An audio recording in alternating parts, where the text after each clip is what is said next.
Hey guys, welcome back to the channel. This is story about what if Naruto and Hinata go back in time with help of Kyuubi part 1. Before I start, please do support for more amazing content and comments for part 2. Do consider to subscribe my channel and share my video to your friends and check out the description as well. Let's start the video. Uzumaki Naruto looked out over the expansive field in front of him, the staging area of what would soon be the final battle between the forces of leaf, sand and grass against the forces of sound, stone, cloud and mist. Each of those villages currently in the battle against them had some form of vendetta or qualm with Konoha in one form or fashion. Sound was led by a man who turned missing Nin on them. Stone had a long-standing grudge against Konoha's Yondaime, and by extension, his son after learning Naruto himself was the famous ninja's child. Then Cloud simply wanting the Byakugan, and Mist hated all bloodlines, which Konoha favored and allowed to live and prosper within their walls. Right now, the huge plain was a pristine green of beautiful nature, but on the other side, barely visible to his enhanced eyesight granted by the Kyuubi no Kitsune, he could see the combined army of everyone against his side. What's the matter, Naruto-kun?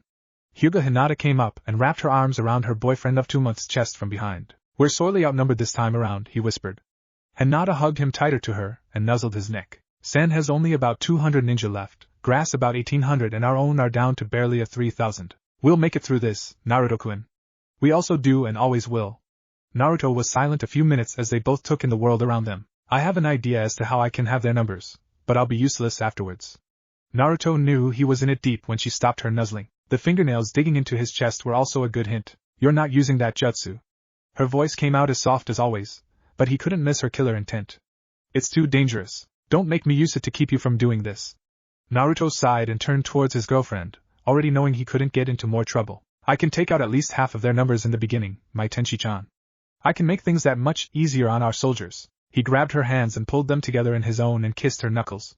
We're outnumbered 7-1 right now. I have to do this. I can take out far more of them this way than in any other, and our soldiers won't be overwhelmed from the beginning. I know, she interrupted him before he could keep going. I know. But that doesn't mean I like it. Naruto smiled and hugged her close. No, you don't. But it would be easy enough for you to protect me until I can fight again. It's a long-range jutsu, after all. It won't be like before, not with you in control of the Kyuubi. Tenshi-chan. Hinata nodded, completely silent. After Naruto learned to control Kyuubi's chakra, they learned that he would be corrupted the longer he was under its effects, to the point of attacking anyone but Hinata, who he considered his mate, after only a few minutes. Now that they had put a special seal on a demonic artifact, Naruto was effectively under Hinata's every command while he was using the Kyuubi's chakra, protecting those around him. I suppose it has to be done. Within Naruto, a very large, red fox became infuriated. Using several of the cracks existing within the seal thanks to constant use over the past 3 years, she forced her influence and mind over Naruto's own, ignoring the searing pain this brought about thanks to the seal in place that kept her power under Hinata's control. Like hell! She yelled through clenched teeth. Enter mind. Talk. Losing the fight against the seal, she allowed herself to be flung back into her seal to await a shocked Hinata and confused Naruto's arrival. What the hell? Naruto gasped. He could tell that the Kyuubi was worried about something, but unsure of exactly what it could be that would convince her to fight the seals in place strongly enough to actually break through them temporarily just to get out a message. The pain was severe enough that it had caused her to pass out the last time she tried. I don't know, Hinata said. Kyuubi just broke through and said she wanted to talk to us. Naruto had his hands on his knees as he panted. Pain wasn't exactly one way when the Kyuubi tried to push through like that. He just didn't get it anywhere nearly as bad. Do we go? He asked.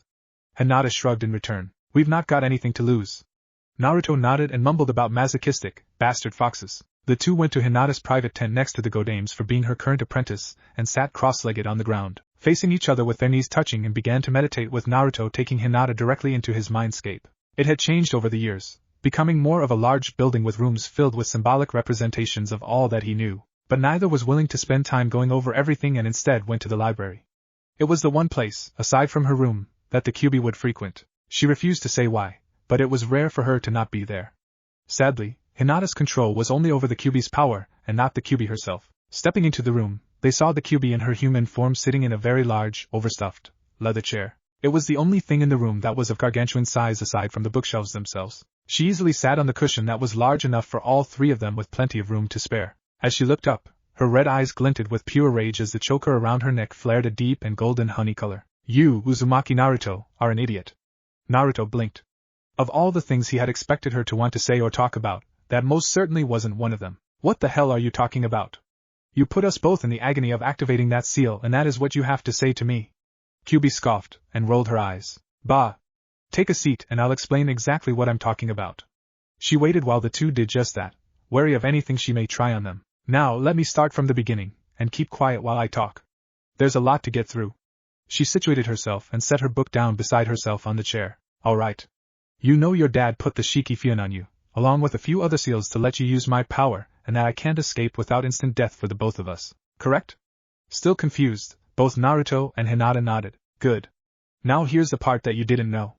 Hell, I didn't even know it until about 2 years ago, and even then, I wasn't sure until you tried that damn jutsu and— What are you talking about, Kyuubi? Naruto interrupted, causing the vixen in front of him to glare. I was getting to that, brat. Now, until 3 years ago, you used my power sporadically and only when you needed to. Since getting that damn necklace made up, you've been using my power like I was a battery for you. What you don't know, however, is that my chakra doesn't replenish itself. What? Kyuubi nodded and sighed. Brat, the last time you used that jutsu you're planning on using now, it took up over a third of my power. Because my body was from the demonic realm, or summon's realm to you humans, it disappeared back to my original lair after I was sealed within you. That means all of my chakra at that time was sealed within you while my body is stuck there, living, but not alive. However, since I'm not producing chakra, it's like you're dipping out of a well that has just barely under half of its water still in it. Regardless of legend, I don't actually have infinite chakra. I just have so damned much that it would take generations of you pathetic flesh bags to see it even get dented. Wait, Hinata began, you're saying that any time Naruto-kun uses your power, he's draining what you have? Kyuubi nodded, ignoring being interrupted again since she understood. Correct. But not only that, once my chakra is gone, I cease to exist with the way the seal bound me. And without my power, which Naruto's body has learned to live with, will fail, causing him to die as well. Both of them suddenly understood what she was saying. If he used her power without being careful, the two of them would simply die.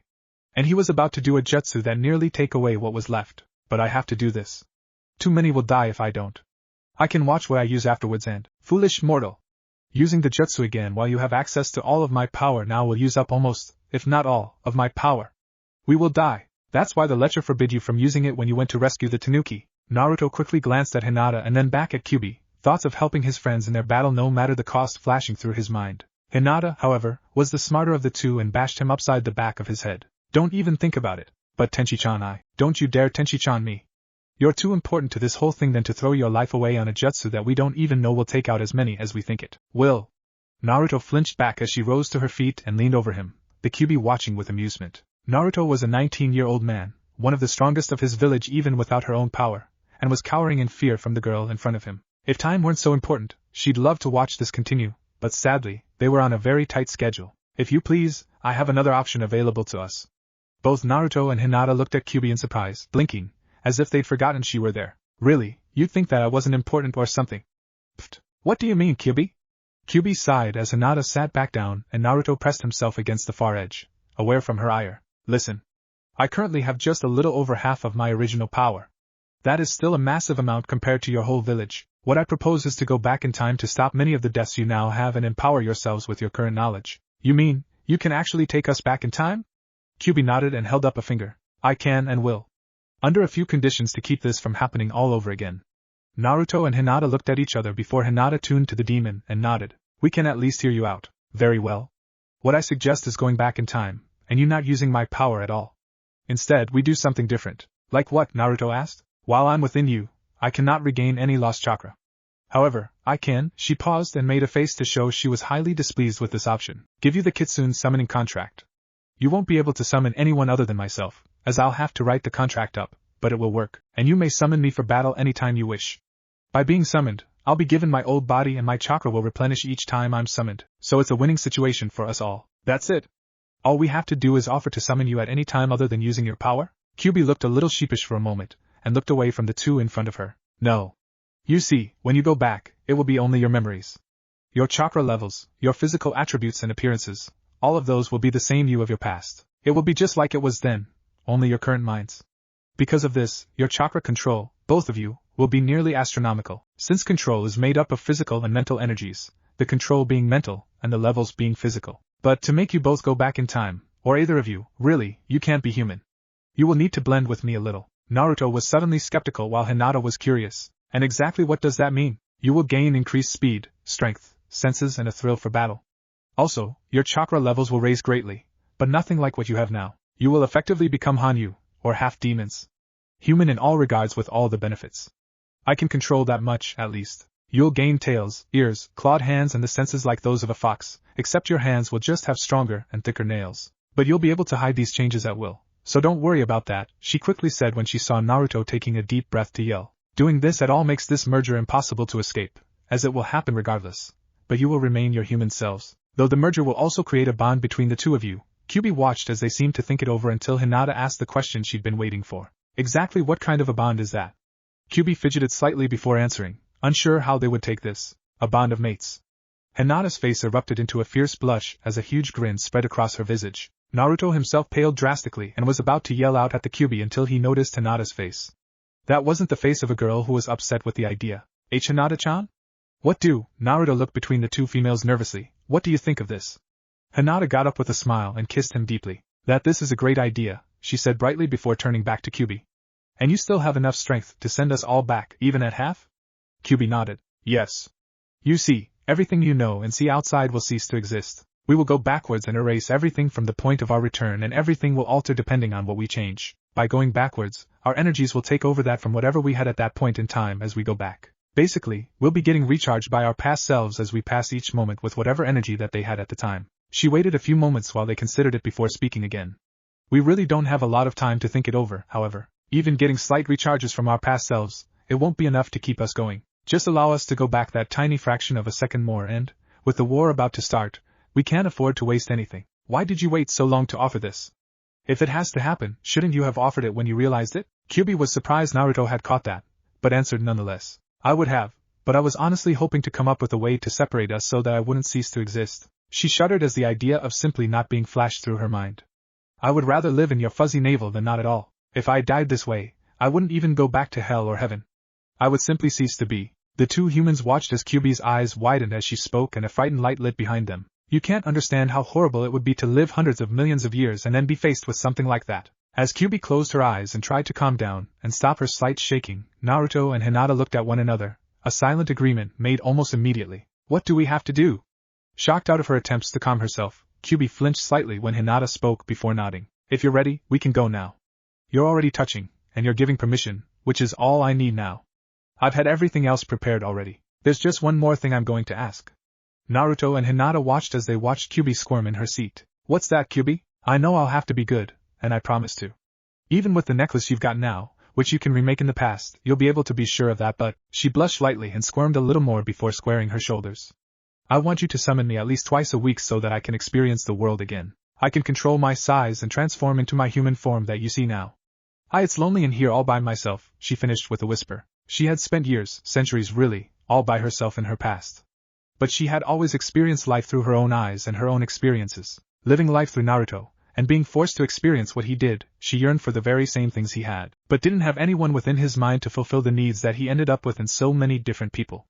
Naruto and Hinata, however, simply saw this as what it seemed. A soul who was alone for 19 years and didn't want to be anymore. I can do that.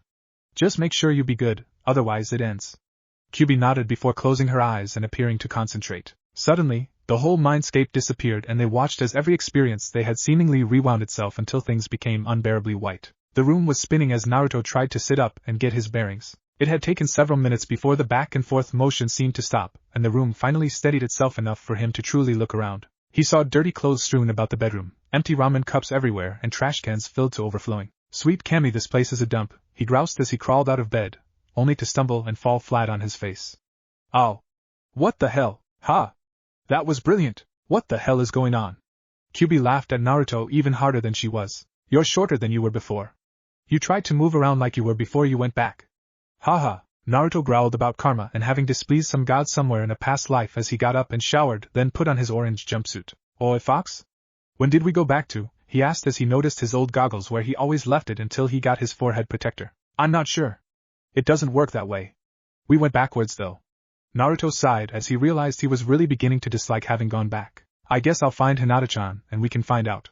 If I've still got this thing, then we must be in the academy somewhere. Getting everything he had, along with a blank scroll and pen, he left quickly after creating several Kage Bunshin to clean up his apartment, and made his way towards the academy, just in case he had classes that day. Hinata sat up and looked around, having much better stability than Naruto did. Looking over her clothes and at her calendar, she realized they were only a month from the Genin selection exams. With a smile, she got out of bed and carefully oriented herself as she went to take a quick bath, re-establish herself with her height, and reach and meet up with Naruto. They had a lot to talk about, and plenty of time for a Saturday. After getting dressed in her usual outfit for the time period she had re-entered, she began her walk to exit the house, enjoying the sight of her home still undamaged from war. She left the grounds with a large smile on her face and a bounce in her step. 3 years of war were simply erased from her mental image over Konoha as she looked at everything with fresh, new eyes. As quickly as she could, she went directly towards Naruto's apartment, and found an orange blob rushing off towards the academy. With a smile, she took off after him, closing the distance rapidly before tackling him to the ground.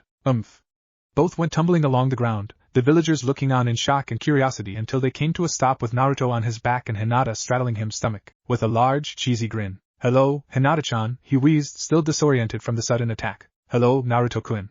She got off and grabbed him by the ear, getting a yelp of shock from the boy. "Now come on. There's no way you're keeping those horrible jumpsuits anymore." She began to drag Naruto as he hunched over slightly and walked quickly to keep up with her. The villagers who witnessed the whole event chuckled as they watched the Hyuga heiress drag Naruto around. Yamanaka Ino was minding her parents' flower shop when she saw a shy, demure little Hyuga Hinata literally dragging her long-standing crush by his ears, mindless of the begging and pleading he was doing to be released and that he'd follow her willingly if she'd just let him go. "Mom! Something came up, I've gotta go." Ino ran out of the door to her shop, ignoring the jingle of the bell, and ran up to Hinata. "Hey you two, what's up?" Naruto shuffled over so he could look at Ino as he spoke to her. Apparently, we decided orange isn't a very good color for a ninja and I am currently being convinced into going and getting something new." Ino snickered as she looked at Hinata, obviously the one in charge. "Want any help?" Hinata thought about it for a moment before agreeing.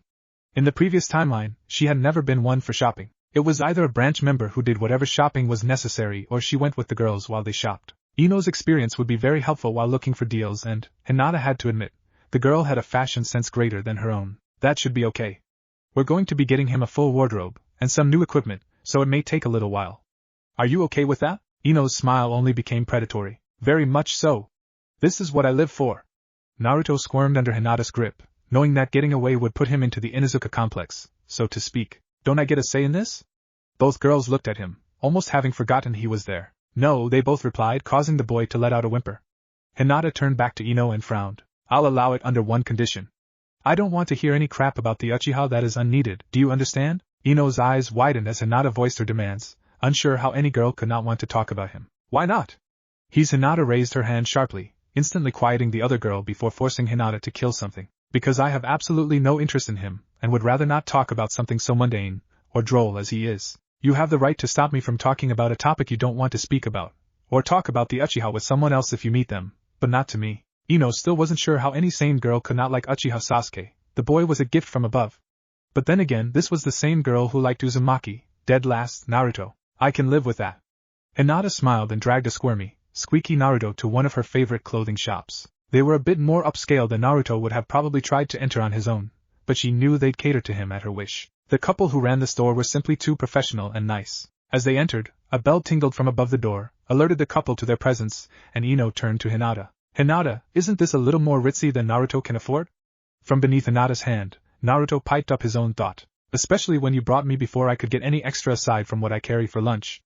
Hinata let go of Naruto and smiled brightly. I'll put everything on the Hyuga tab. You can just pay me back later. Alright.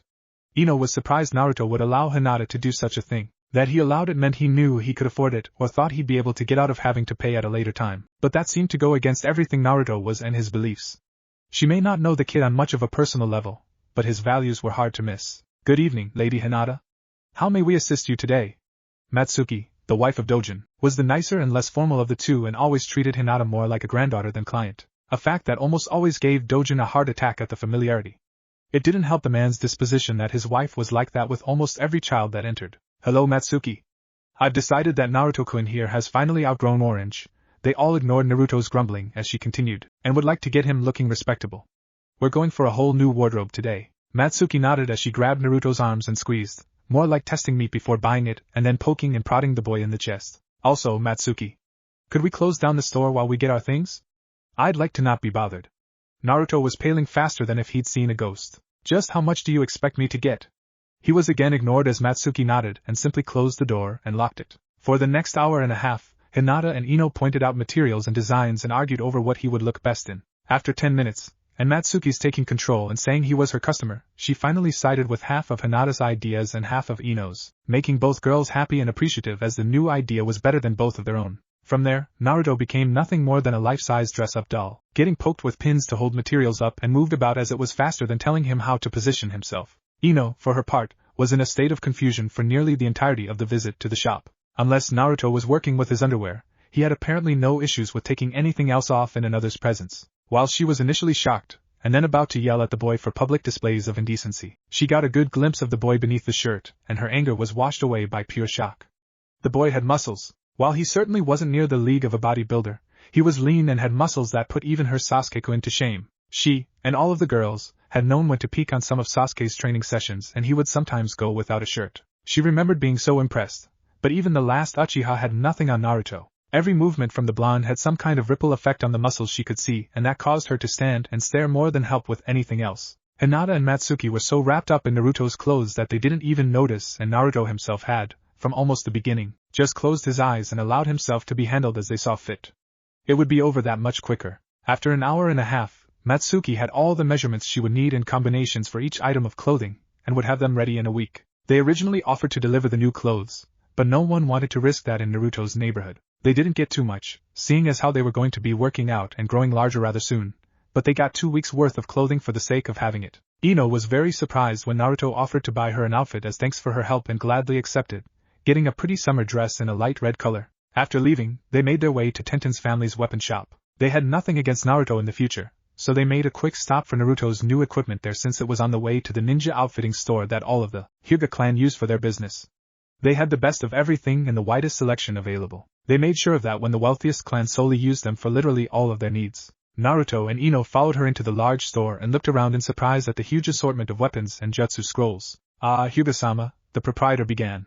"What can I do for you and your—" He paused and sneered at Naruto, being one of those who truly hated the boy companions. "We're here to completely outfit Naruto with new equipment and get a few new items for myself as well," Hinata stated, already planning on getting a few scrolls and outfits. "I'm sorry, Hyuga-sama, but we do not cater to his needs. He has wronged us in the past," and Hinata cut the man off with a glare and cold voice. "Stop your foolish ramblings." Everyone around her snapped their heads to her and stared in open-mouthed shock. "I know exactly what you are speaking about, and that wasn't Naruto. It was something else." The proprietor stepped back in fear and shock as Hinata took a step closer to him. "You will either outfit my friends or I swear to you that you will lose all Hyuga business for the rest of your time in Konoha. I don't think you'll do too well in your profit margin for the products you buy before being able to sell them quickly enough." "Do you?" The man before Hinata shuddered and quickly plastered a smile onto his face. I'm sure we can work something out. There's no need to be hasty now, Hyuga-sama. I'm sure we can outfit each of your friends with anything they need." He rushed over and put up the closed sign on the door so the very influential Hyuga heiress wouldn't be disturbed and as few people as possible would see the demon brat within his store. They quickly set Naruto up with black cargo pants that held many loops to hold scrolls, which Naruto held a penchant for using after his time training with Jiraiya. He'd really turned into a pack rat, saving any books he'd obtained, weapons he found in equipment, and supplies so he always had them if and when he needed them. One of the downsides of growing up without much was that he had a tendency to squirrel things away. And he'd already made plans to do just that once again. It was actually a habit that had helped out in the future. He had learned almost nothing of ninjutsu or genjutsu, but Jiraiya had plans of turning him into a true apprentice, starting with seals and pure physical conditioning to use more of the Kyuubi's chakra at a time, and Naruto had taken the bit on seals to heart when he learned the yondaime, learn everything from the old pervert. He was given a large assortment of dark green, black, white, dark brown and camouflage shirts and new combat boots instead of the sandals he used to wear at that point in the time period. Ino and Hinata made sure that all of his undershirts were reinforced with a protective layer of wire mesh, and Hinata was also very sure to add a metal protection plate to cover Naruto's groin. "Why on earth do you want to put that on his pants?" Ino finally asked after Hinata finished her specifications to the shop owner. "Because Ino-chan," Hinata demurred. "I rather like it, and don't want to see it come to harm. It's a vulnerable location on any male, after all, and very debilitating." While the statement itself was true, Hinata didn't mention how that very attack is what caused Shikamaru to lose a fight roughly 5 years from that date, and end up getting killed.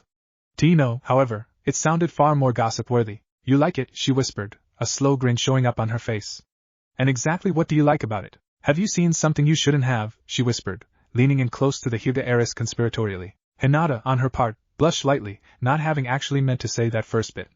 It just kind of came out. But at least she could try and make some of the girls be nicer to Naruto if she let out some of their secrets. At least those that didn't affect them negatively. I do have the Byakugan, Ino-chan. I can see through anything. He's twice as big as any of the other boys in our class, she told her quietly, actually enjoying the look of shock on Ino's face. So you've seen his? Not directly, no, she quickly assured Ino. It wasn't a lie, actually. They had been dating for a few months before their return and they hadn't really gone too far into their relationship physically due in part because of the war, but mostly because she wanted to wait, and Naruto was very willing to wait until she was sure. That didn't mean she didn't have her moments of weakness, however. So Ino fidgeted. Have you seen Sasuke-kun's? Hinata nodded reluctantly. It's inevitable. I'm given all-around vision like a bubble. I have no choice who I see. Ino grabbed her by the shoulders and shook the girl a little roughly. Well? Hinata grabbed Ino's hand and held up Ino's index finger to herself, making Ino wonder why she was looking at her own hand. That finger is bigger than he is. Ino's eyes widened in mute shock. All of her dreams and all of her fantasies had always had him as large as apparently Naruto seemed to be, but this didn't seem right. Sasuke is the last Uchiha.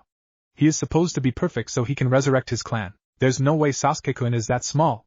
You're just what, Ino? Hinata asked with ice in her voice. You know I don't care for him in any way. You know that I have no reason to lie and that I am not the type to want to make my Naruto-kun appear to be any better than anyone else for no reason. Ino blinked in shock as Hinata once again seemed to speak up and make her voice heard. Besides, you can enter others' minds. Have you really never entered Sasuke's and looked? Ino's face blushed an incredible crimson, and sweat formed over her brow as she looked around nervously. Actually, I never thought about it that way. Suddenly, the possibilities seemed endless. So many days left before Genin selection exams, so many trips to the restroom. With a smile, Hinata left Ino to her thoughts as she decided to help Naruto with making sure that protective plate fit properly. She was a very happy soon-to-be kunoichi. Naruto and Hinata finally got all of Naruto's things and sealed them in a scroll temporarily. They didn't want to leave all of his new things loose around his apartment, or anything in case any of the villagers got curious about his new things. They could remember that happening until a little after the Chunin exams when the villagers found out what he'd done for them. Those storage seals were going to be a godsend. Now, however, they were in Naruto's apartment with Hinata sitting in Naruto's lap with her back against him as he held her in his arms. So, what's our plan? We've got a month before the Genin selection exams and then team placements. Hinata snuggled deeper into Naruto's embrace as she voiced her concerns. I don't want to be on a team with Kiba again. The bastard made far too many passes and peeped on Kurenai-sensei and myself too many times. I'll end up killing him this time around. Well, I'm going to try and fail the Genin test again so Mizuki will get me to steal the Forbidden Scroll again. Bachan wound up having to destroy it during the second invasion, so it was all lost. I want to make a copy of it with one of Jiji's jutsu. That sounds like a good plan. When you start using seals like Ero-Senin taught you, no one will notice some extras like that. Naruto nodded. Right, and if I seal it into my body with chakra-sensitive seals like I did some of my more important stuff, then no one even has to know the copies exist. That had been one of Naruto's more favorite ideas in his future days. Crafting a few storage seals on his body so they looked like normal tattoos kept suspicion away from them, and no one had ever figured out what they were. Not even Akatsuki and their information specialist. What about team placements? Hinata tilted her head back and kissed Naruto on the curve of his chin, causing him to smile and kiss her on the forehead. I can make sure we're on the same team. The old man owes me one, and I can call him on this. I just can't guarantee who the third member or our sensei will be. Hinata grabbed Naruto's arms and wrapped them around her chest and hugged him to her. What about the invasion or Sasuke's defection and Gaara and the Akatsuki and, we'll just have to get stronger, and take everything as we can. We can't do anything about the invasion or Akatsuki as we are right now, and alerting anyone will cause trouble like we can't even hope to get out of. He could feel Hinata shudder in his arms. They both knew that their explanations that nothing physical changed would be heeded and they'd eventually end up being tested if they could prove their story, which they'd have to do to be taken seriously. And then they'd end up probably getting tortured for information on Jutsu and Konoha's enemies' movements and alignments. These were just some of the things they could think of. Neither of them had spent time as interrogators and were worried they were looking on the bright side of what may happen. We should spend our time training together. At this point in time, I was still introverted and you were she said, smiling at him. We'll say I helped you with your chakra control, you helped me with confidence, and we're a training partner for Juken. We can't do anything too strong until after we've made our teams. Naruto nodded, agreeing with all of it. True, but we can get much better after that, and just say we were holding back until we made Genin, he said. You mean like you were doing until Chunin? Naruto nodded and chuckled, amused by the comparison. Well, better than that. I was smarter than I let on, but my skills were really as bad as they seemed. I was just oblivious to it. Hinata got up and turned to face him and sat back in his lap again, her legs on either side of him before leaning in and kissing him deeply. After a few moments, she kissed down his jawline and then hugged him tightly. Well, now you have the knowledge and the skills. We'll just have to build up our bodies. Naruto frowned as he realized several things that had seemed off during the day. Now that you mention it, I don't remember my body being this developed the first time around. I was always wiry, but my muscles are far more developed, more like when I got back from my training with Erosenin. Hinata cocked her head to the side and thought for a moment before putting her hands underneath of his shirt, and running her hands over his chest and abs, enjoying the familiar feel of the ridges and twinging as she hit spots she knew to be ticklish. You're right. This is like your body when you returned, she said with a smile, causing Naruto to smirk. Saucy little minx, aren't you? Hinata laughed, and nibbled his neck. Damn right, Naruto-kun, she said. Do you think it's the changes Kyuubi talked about? I'm not sure, he said, frowning. I thought we were supposed to get ears, tails and all that other stuff, but I don't see much different yet aside from this. We should talk to her now, and see what she has to say. Naruto nodded and simply closed his eyes to concentrate since he already had physical contact with Hinata. Almost immediately, they found themselves within the dank sewer-like halls within Naruto's mind. She isn't going to be happy about this. Hinata giggled and pulled him along. Don't worry, Naruto-kun. We can change it to how you had it later. True, he admitted, but we were only able to make the changes after the seal weakened and was malleable, and Naruto stopped short as he walked into the room that traditionally held the Kyuubi within her barred cage with Hinata right beside him, just as shocked. Instead of a mountain of a fox within an even larger cage, they found the Kyuubi in her human form, sitting on a bed in what looked like a normal bedroom and looking extremely bored. Even her human form that she had changed since the time they'd last seen her. Her red hair was longer than her shoulders as it was and now hung to her waist, and her actual body was less beast-like in muscle definition and posture, and now appeared to be truly human, save for the features she said they would soon have. The only thing that showed this wasn't an everyday scene in any home in Konoha was the glowing choker around her neck with the Uzumaki spiral centered at the front of her throat. So she began. Do you want the good news or the bad news first, Kyuubi? What happened? Instead of answering right away, Kyuubi motioned with her hand to a small couch, and the two sat, not exactly comfortable with a Kyuubi that seemed to be as free as she was in the future without the binding of the demonic artifact necklace that had been made for them. Well, there's good news and bad. So I'll start with the obvious. She situated herself on the bed so she was laying on her side, supporting herself with her arm. I'm not actually sure how it happened, but you two got off very lucky. That necklace you guys had that allowed you to control my power was tied directly to me and, as such, came back with us. So you still can't use any of your power without Hinata's permission, Naruto asked. That sounded like a good deal. That just meant they were that much better off this early in the beginning. However, Kyuubi grimaced and positively apoplectic and growled at him, making him wonder. No. As much as I would prefer that to my current circumstance, there was no control seal tied directly into either of you. That means that the seal acted on its own. What do you mean? Hinata asked. Are you okay? Kyuubi looked at Hinata and simply blinked. The girl's caring nature always threw her for a loop. Sometimes she was uncaring towards her, and sometimes she was like a mother hen, this being one of the latter. It depends on what you consider okay, I'm afraid. As of the moment we went back in time, she blushed and looked down, not event wanting to say it. It was just too horrible to have actually happened to someone of her caliber. Damn it, Kyuubi. Just tell us everything you're trying to hide already. Naruto yelled, getting fed up with having to wait for answers. However, when the woman in front of him yelped in severe pain and jerked violently, he began to wonder if maybe he should have allowed her to go at her own speed. I'm your slave now. She yelled out in pain, which stopped it suddenly. The seal reacted in the only way that would allow it to maintain its usual functions without the control seal that Hinata always wore. As such, it bound me to hers, and your own, life forces. Now that we've returned, I'm bound to the both of you. Both Hinata and Naruto stared in wide-eyed shock. The strongest demon in existence was now completely and totally their slave. Are you serious? Naruto asked quietly, still not fully out of his shock. Kyuubi simply scoffed, and rolled her eyes. Quite mortal. I can feel the seal and its effects. She stopped and scrunched up her face, trying to figure out how to explain it. Can feel what I am supposed to do. I feel compelled to do your bidding and to please you.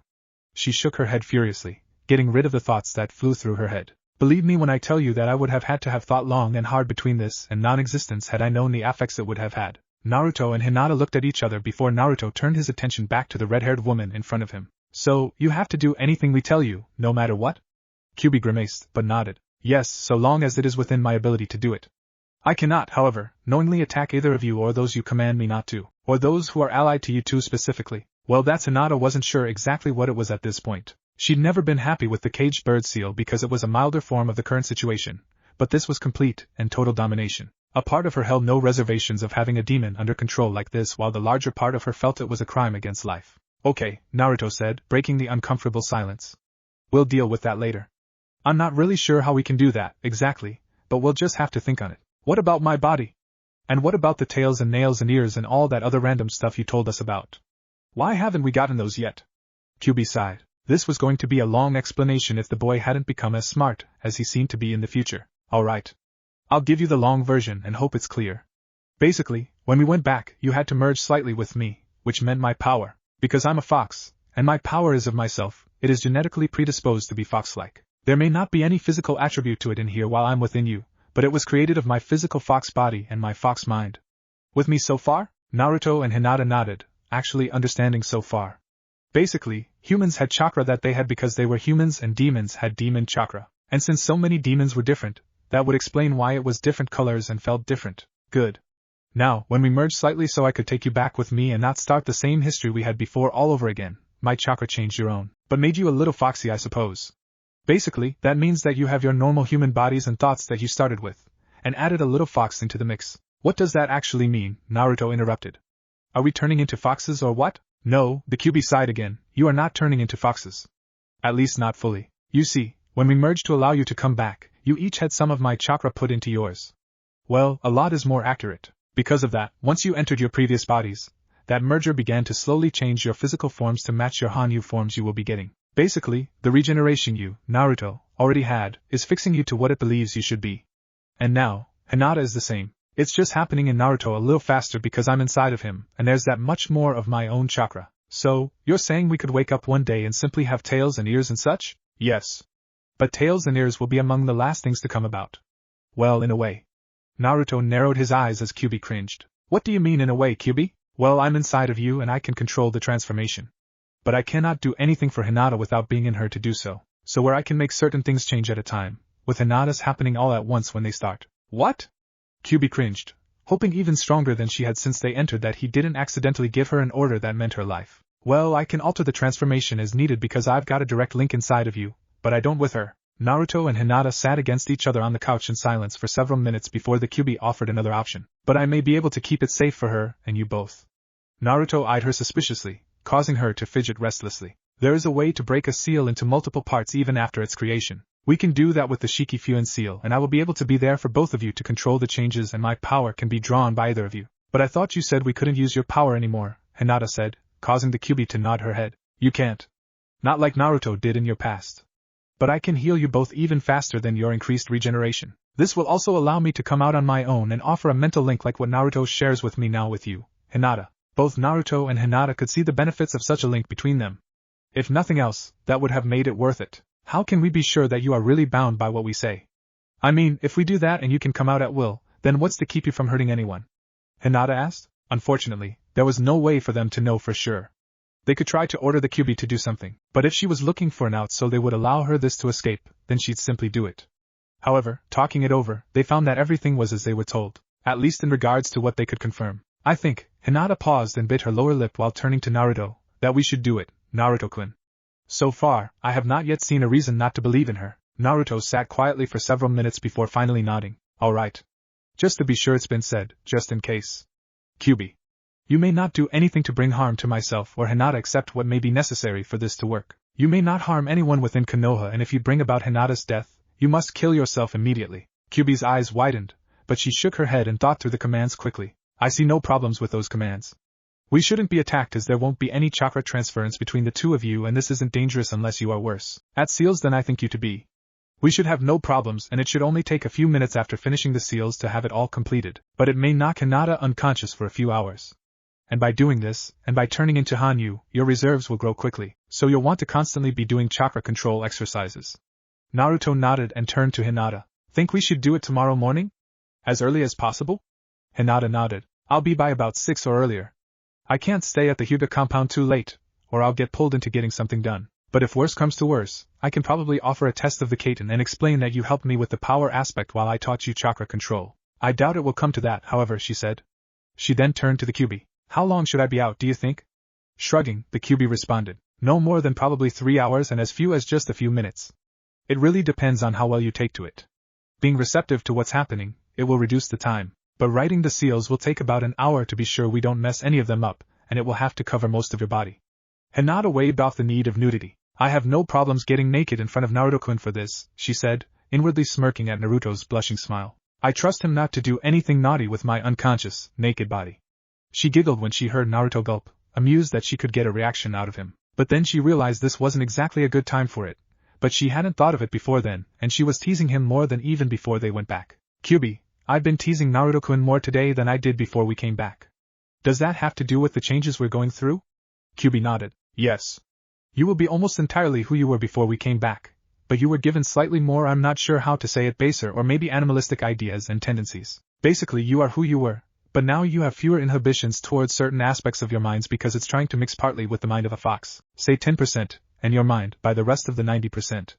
There will be some things that you will allow to change so you remain as close to the same as you can. Such as what, exactly? What do you think is most likely for us to change? Naruto asked. Well, apparently your relationship and similar things like that, it would seem. You're probably going to be highly affectionate because humans don't have a single period of time that they mate like we do. So instead of being purely about taking each other physically and constantly at a single point, you will instead be affectionate always. That makes sense, actually, Hinata agreed. So this is basically something that keeps me from wanting to, she looked at Naruto and blushed, have sex constantly with him? Kyuubi made a somewhat gesture with her hand before responding. Almost exactly right. You may still want to have sex, but you won't physically need to or be controlled by it. You will be in full control over your emotions at all times, except for loving gestures like marking each other, or hugging to you humans, kissing and such. Then you'll probably enjoy battle more. Not killing itself, Kyuubi rushed to assure them as they both opened their mouths to voice their disapproval. But you will enjoy the fight. You'll enjoy the hunt and such, but you will not want to go about simply for the sake of killing. Not unless you were predisposed to do that already. And you'll probably enjoy meat much better and not care as much for vegetables. Naruto and Hinata sat for only a few moments before Naruto shrugged. It doesn't seem all that bad to me so far. I've always enjoyed fighting my enemies and showing my strength, but I didn't care to just get into a fight just to fight. I wasn't much for fighting, but I enjoy showing my strength, Hinata amended for herself while Kyuubi nodded with a smile. Exactly. Demons, in general, love to show their strength. Usually it's to themselves with killing, she said, somewhat sheepishly, but your own personalities will keep that from happening, guaranteed. The other two nodded to show their agreement to the plan. Really, if they wanted to keep things safe and without the entirety of Konoha finding out that something drastic happened, it had to be done. What about this mental link thing? Naruto asked. How will that work? Well, I'm not totally sure. I believe it will be like you and I share. We can speak and get a general idea of what the other is feeling, but it may be weaker or stronger. I just don't truly know. I've never worked with anything like this before. While disappointed, both decided to move on and see what else they could figure out before they had to leave. Okay, Naruto began.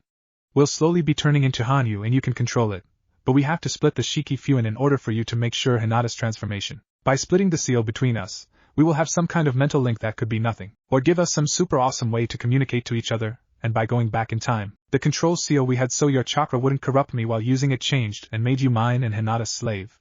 Is there anything we've missed? Kyuubi shook her head, looking thoughtful. No. That seems to be everything.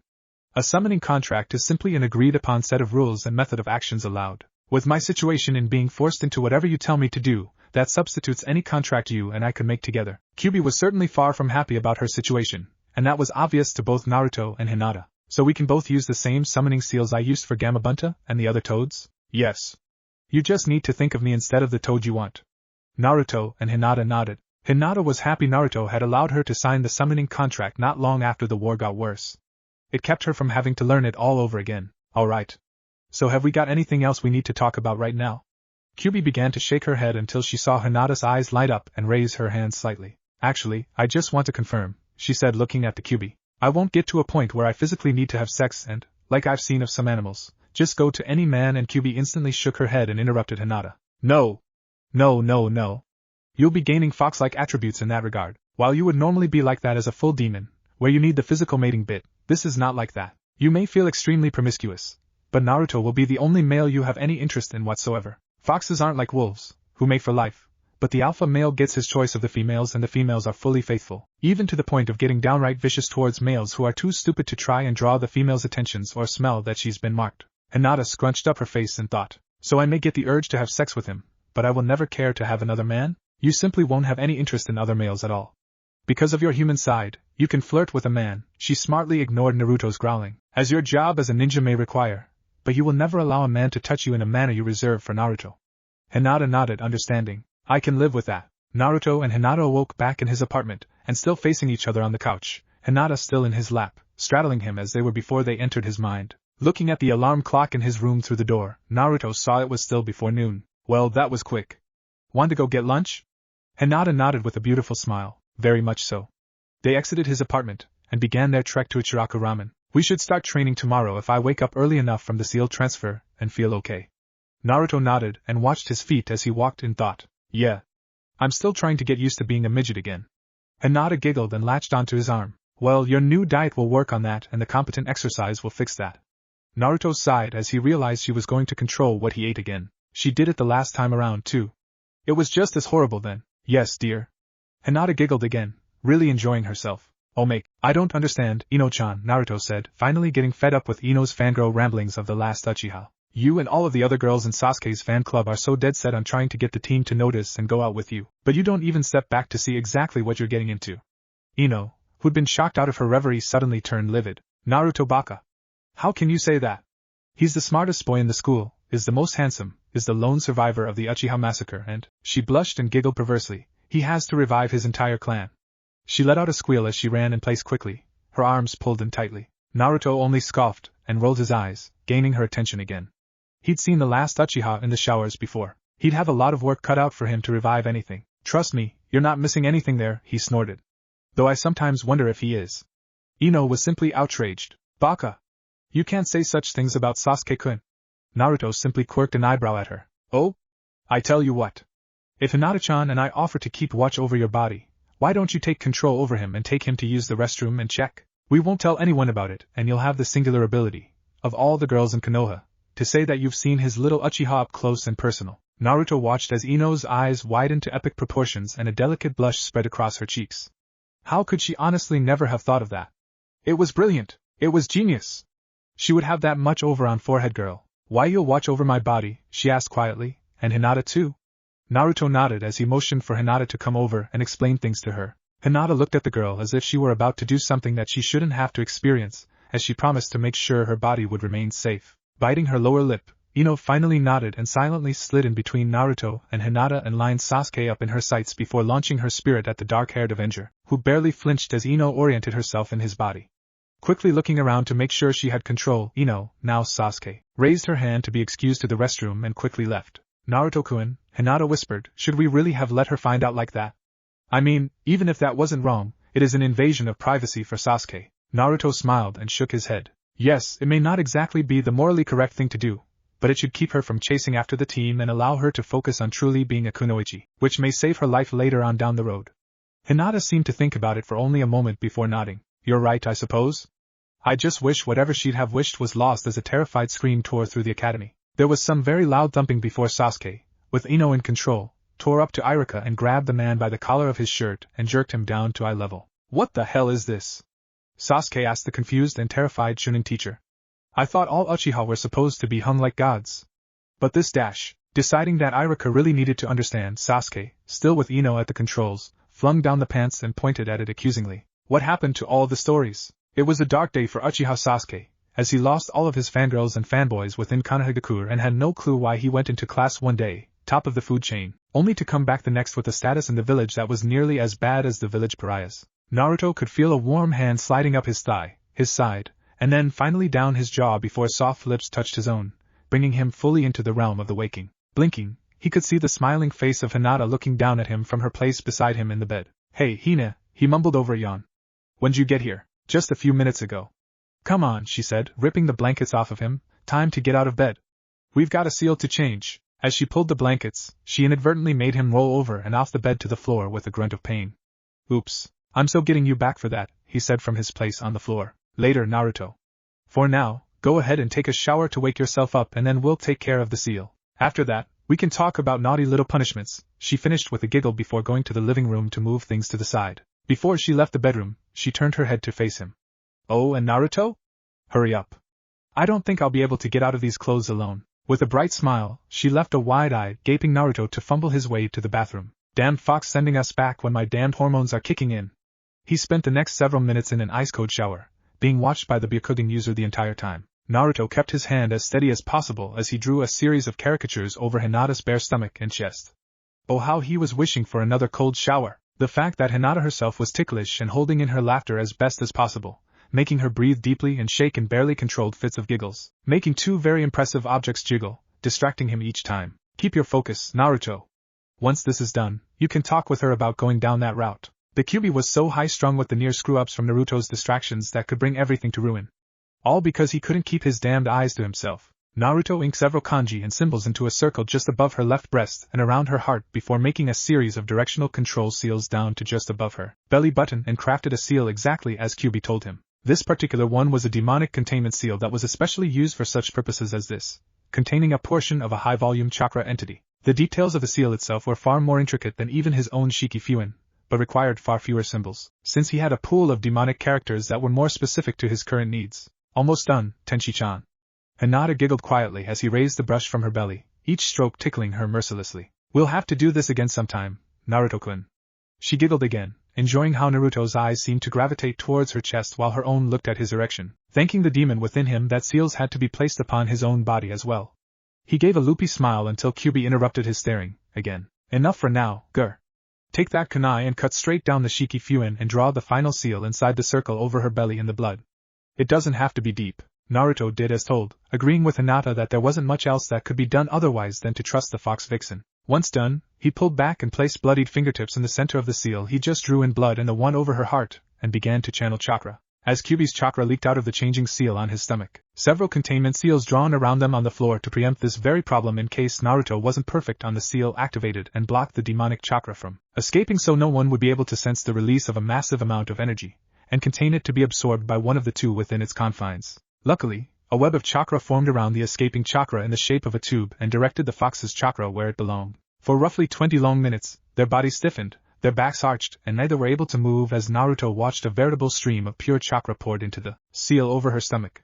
He was shocked when her ears regressed inside of her head and furry ears grew over her head with her same hair color, and her eyes gained slitted pupils. Her hands grew slightly and her fingernails lengthened and thickened. Her body rippled and he could see her body grow slightly and her muscles contracted until she had a series of muscles similar to his own and finally, 4 tails grew from under her, their color the same as her hair.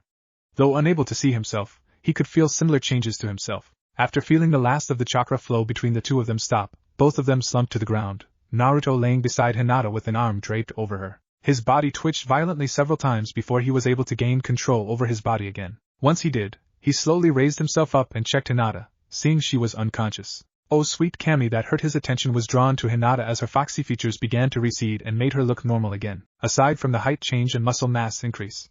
The hell? Kyuubi, what's going on? I told you, she said quietly and slowly, obviously worn out for some reason, you're Han-Yu and will be able to hide your features. That means you have your human forms and your half-demon forms and then, finally, full demon forms since I'm with you both.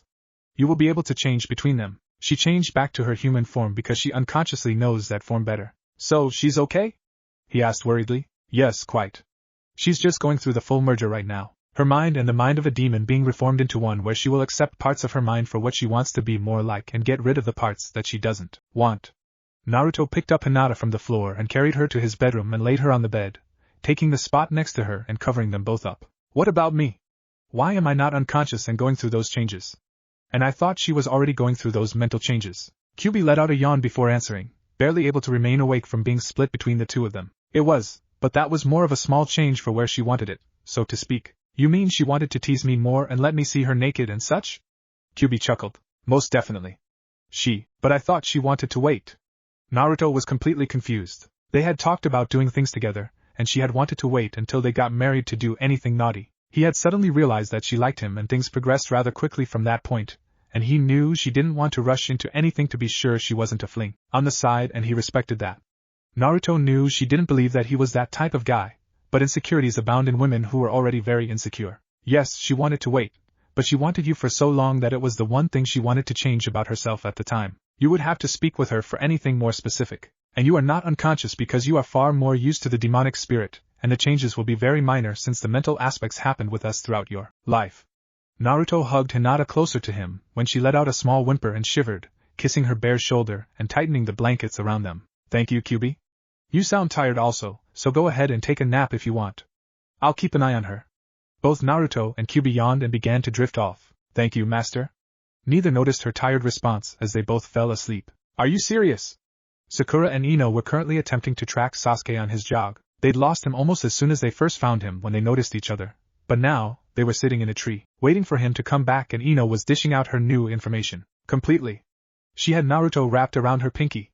Sakura scoffed and took a quick look for Sasuke. I still don't believe he has a better body than Sasuke-kun. Ino smiled and looked in the opposite direction than Sakura. Believe it, Sakura. I helped them pick out a new wardrobe and they had him down to his boxers and he is way more developed than Sasuke-kun. Not only that, but Hinata gave me a wicked idea, she said with a smile and conspiratorial tone of voice, instantly catching Sakura's attention. Oh? Like what? Both turned to face each other, missing as Sasuke walked into his house after 2 laps around the training ground. She mentioned how her Byakugan lets her see all around and through other things, such as clothes. She smiled brightly as she saw Sakura's eyes widened and a blush painted her cheeks. You mean, she's seen Sasuke-kun? She trailed off, embarrassed to even say it. She says she did, but she said it was smaller than my index finger. Sakura's face turned red in a righteous fury, as she realized what Ino was saying. That little bint. What makes her think we'll believe? Sakura. I asked the same thing and she actually explained it in a way that I would actually believe. She doesn't care for Sasuke-kun in any way and has no competition for Naruto, so she has no reason to lie and, but she said he's small and, yes, she interrupted the pink-haired girl, she did. But she also mentioned a way for me to prove it without getting caught, and if you help, we can both see it. Sakura's wrath was warring with her own inner pervert, and her inner pervert was winning. Like what? Ino blushed and looked around quickly. Well, my family's techniques allow us to take control over other people without them knowing what happens while we're in control. I figured that, if you distract him with something or other, I can take him over and we can get a few pictures for ourselves and no one ever has to know. Both sat in silence for a few minutes, thinking the whole thing through until Sakura's inner pervert reared its ugly head again. So how big did she say Naruto was in comparison, and can we get blackmail on him by doing the same thing? Ino blushed furiously. She said Naruto was twice as big as any other boys in our class and based on the way his boxers were filled out, I'm willing to believe her. She ignored Sakura's wide-eyed and shocked expression. And Naruto bought me a dress for helping him out, so I won't blackmail him. He's actually a pretty decent guy, really. Naruto was on the edge of consciousness with an incredible feeling of soft, fluttery touches over his body, going down his chest and back up to his neck, before something firm and wet stroked his collarbone, and then nibbled. Opening his eyes, he smiled as he saw the beaming face of Hinata smiling down at him. Wakey, Naruto-kun, she purred into his ear. Hinata-chan? What are you doing? While Naruto was enjoying what was happening, he knew Hinata may not be in her right mind at the moment. His fears eased when she laid down next to him, pressing the length of her body up against his. I just thought it would be a pleasant way to wake up, that's all Naruto-kun, she said, tracing patterns over his chest. I feel wonderful. My chakra capacity seems to be about 3 times what it was before the transfer, and just over a quarter of what I had before we came back. She got up excitedly and spun around, showing him her nude body, not realizing the reaction it was causing to his body. My strength seems to be higher and I've got a lot more definition, too. She turned and smiled at him before her eyes fell from his gaping face to the large erection under the covers. She giggled as she realized what she was doing and got back under the covers and hugged him. So you don't feel any residual pain or anything, he asked, trying to get the image of her out of his mind. She was right. There was most certainly more definition. Nope, she chirped brightly. I feel incredible. My muscles feel a little tight like I haven't used them in a little while, but no pain. He nodded and hugged her tightly back to him. My reserves went up too, but I can't tell how much. It wasn't much compared to what I had before we came back, but if Kyuubi was right, my control should still be far better. Hinata let her body go limp against him with her face in the crook of his neck, breathing in his scent. We should start working on our taijutsu and other skills to see what we're currently capable of. We need to check out techniques, speed and accuracy. Naruto nodded gently so as not to hit her with his chin. We should probably take it easy for a day or two to make sure nothing bad happens because of this. Hinata shook her head. If anything is going to happen, it will happen when I exert myself, so we'll just start slow and work our way up. Naruto paused, thinking it over, before agreeing. Alright, slow it is then. But if I see something that doesn't look right, I'm taking you straight to the hospital. What time is it anyway? I can agree with that. Just don't get worried for nothing, and it's a few minutes after 9, so we can get a little bit of training in before lunch. She got out of bed and got dressed, enjoying watching Naruto squirm as he was forced to acknowledge his frustration. He tried to put his own clothes on to find that he couldn't do so while hard and wound up waiting nearly 20 minutes for it to go away. From there, they left to check their current abilities and then train in earnest. Naruto woke up very early the next day, the first day of his return to the academy, with a bright smile on his face. He and Hinata had spent the whole previous day purely working on taijutsu since they had to worry anyone noticing a sudden drop in the ability they were supposed to have. Hinata had found it easy to get back into her Juken abilities, but like Naruto, she kept overestimating her reach and tried to strike at points that were further than she had available reach for. However, with an available and quick healing practice dummy called Naruto, she was easily able to get the hang of the change. With the change due to the seal alteration where she gained several inches, it wasn't quite as bad as it could have been. Naruto, sadly, wasn't quite as capable. In his defense, he reasoned that Hinata held status as a well-versed Juken user who couldn't suddenly have worse skills, while his own taijutsu at the time was nothing more than street brawling, which he could easily do now. Especially when he was used to taking hits. It was for that very reason, however, that Naruto made so sure to wake up at 5 in the morning. He didn't bother with a shower since his plans would make it pointless, and instead, put on his old orange clothes and ran out to training ground 4, where he knew his targets would be. Several minutes later, he walked into a clearing where 2 men were going through some rather extreme physical exercises. Naruto stood off to the side, but within Mato Guy's range of vision, waiting for him to invite him over. He didn't doubt the man's ability to notice him and was rewarded after a minute of waiting with Guy's hand motioning him forward. "Ah. To what does the great Mato Guy owe the pleasure of your visit this fine morning?" Lee, seeing the newcomer, hopped up and stood beside his sensei with a curious expression on his face. "I am Uzumaki Naruto, student at the academy," he began, slipping into debriefing mode easily and unconsciously, his expression and tone serious. "You are Mato Guy, #1 taijutsu specialist with no other equal in Konoha aside from your eternal rival Hokage Kakashi when he uses his implanted Sharingan. I am your student, Rock Lee, genin of 1 year under your command in Team 9. No chakra ability that has been a hindrance only to those who do not know him, as he's increased his own taijutsu form and ability to become a respectable genin of Konohagakure. That is usually underestimated, to his opponent's folly." Both Guy and Lee were shocked at the stranger's knowledge and curious where it was going. Then his expression turned into his usual foxy smile, throwing both for a loop. "And I'd like to ask for training in taijutsu in exchange for becoming a sparring partner with Lee." Guy had been very curious, even becoming wary, of the boy in front of him. He knew who the boy was, even without his odd introduction. He had only ever heard bad things about the boy from those who already hated him and only good things from those who didn't. While he doubted anyone's ability to keep up with his Lee, this would be the one boy who stood the best chance considering his stamina and history outrunning pranked ANBU and Jounin. "Lee. We have found another who wishes to fan his flames of youth. Yash. We shall teach him newfound limits." Naruto ignored the icy shiver at the base of his spine and waved a hand to catch their attention. "So is this a yes?" Guy looked at Naruto and smiled in a way very different than his nice guy pose. This smile was a sadistic, evil thing that promised pain to come. "Let's get you set up with some weights." Hinata put the onigiri and yakitori for both herself and Naruto into her bento box, already filled with some tea and dango, and then walked quickly to the front door of the complex to meet up with Naruto and go to the academy, but was interrupted as she was coming out of the kitchen by her father. "Hinata. I would like to speak with you in my study," he said, turning and walking away expecting her to follow. "Yes, father." With a grimace, Hinata did so, knowing she couldn't anger him.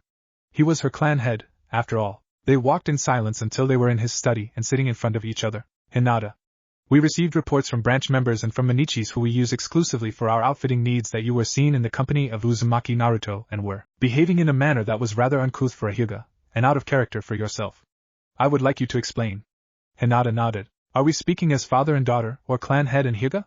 Hayashi's eyes widened when Hinata asked such a ridiculous question. She hadn't even stuttered and was looking him in the eye. "I'm afraid I don't understand." "I am both of those things." "Yes, but there are 2 ways to view yourself as clan head. This is going to tell me which you are more worried about. Your family or your clan." "I still do not understand, Hinata." "Our family is our clan. Why are you playing games?" Hinata sighed and shook her head slightly, making Hayashi feel she was disappointed. "If you do what is best for the family, you allow the clan to prosper for themselves. If you do what is best for the clan, it is our reputation and public view you care about. I am asking, father, if you are questioning me about these events because you are worried about me being with Naruto-kun or if you are worried what the public will think," she said forcefully, allowing a moment of silence for it to sink in before continuing. "Are we speaking as father and daughter, or are we speaking as clan head and Hyuga?" Hayashi was quiet for a moment as he realized what she was asking.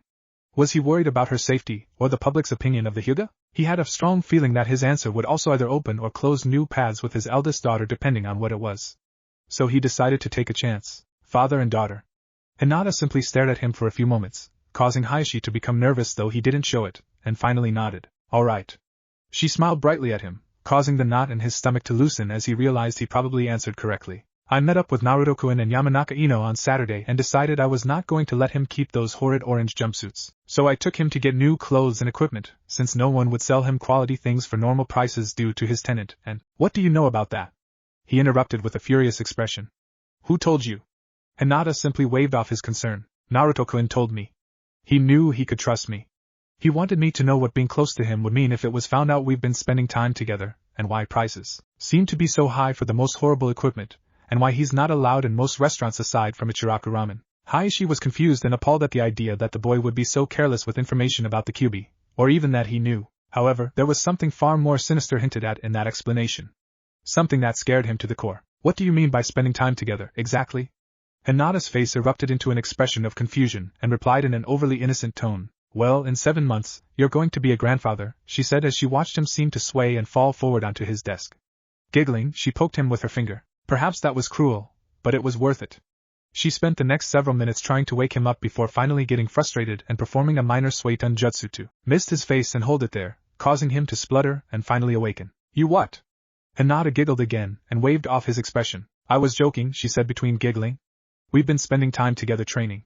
He can reopen his tenketsu, even if all of them are closed, and heals quickly. I taught him chakra control and he helped me with my confidence, and sparred with me without insulting me at every turn. In that environment, I've learned much. Exactly what have you learned, he asked, still very worried thanks to her earlier comment. While he was surprised that the boy could reopen his tenketsu, he assumed she meant only a single one or two. Much, she said simply.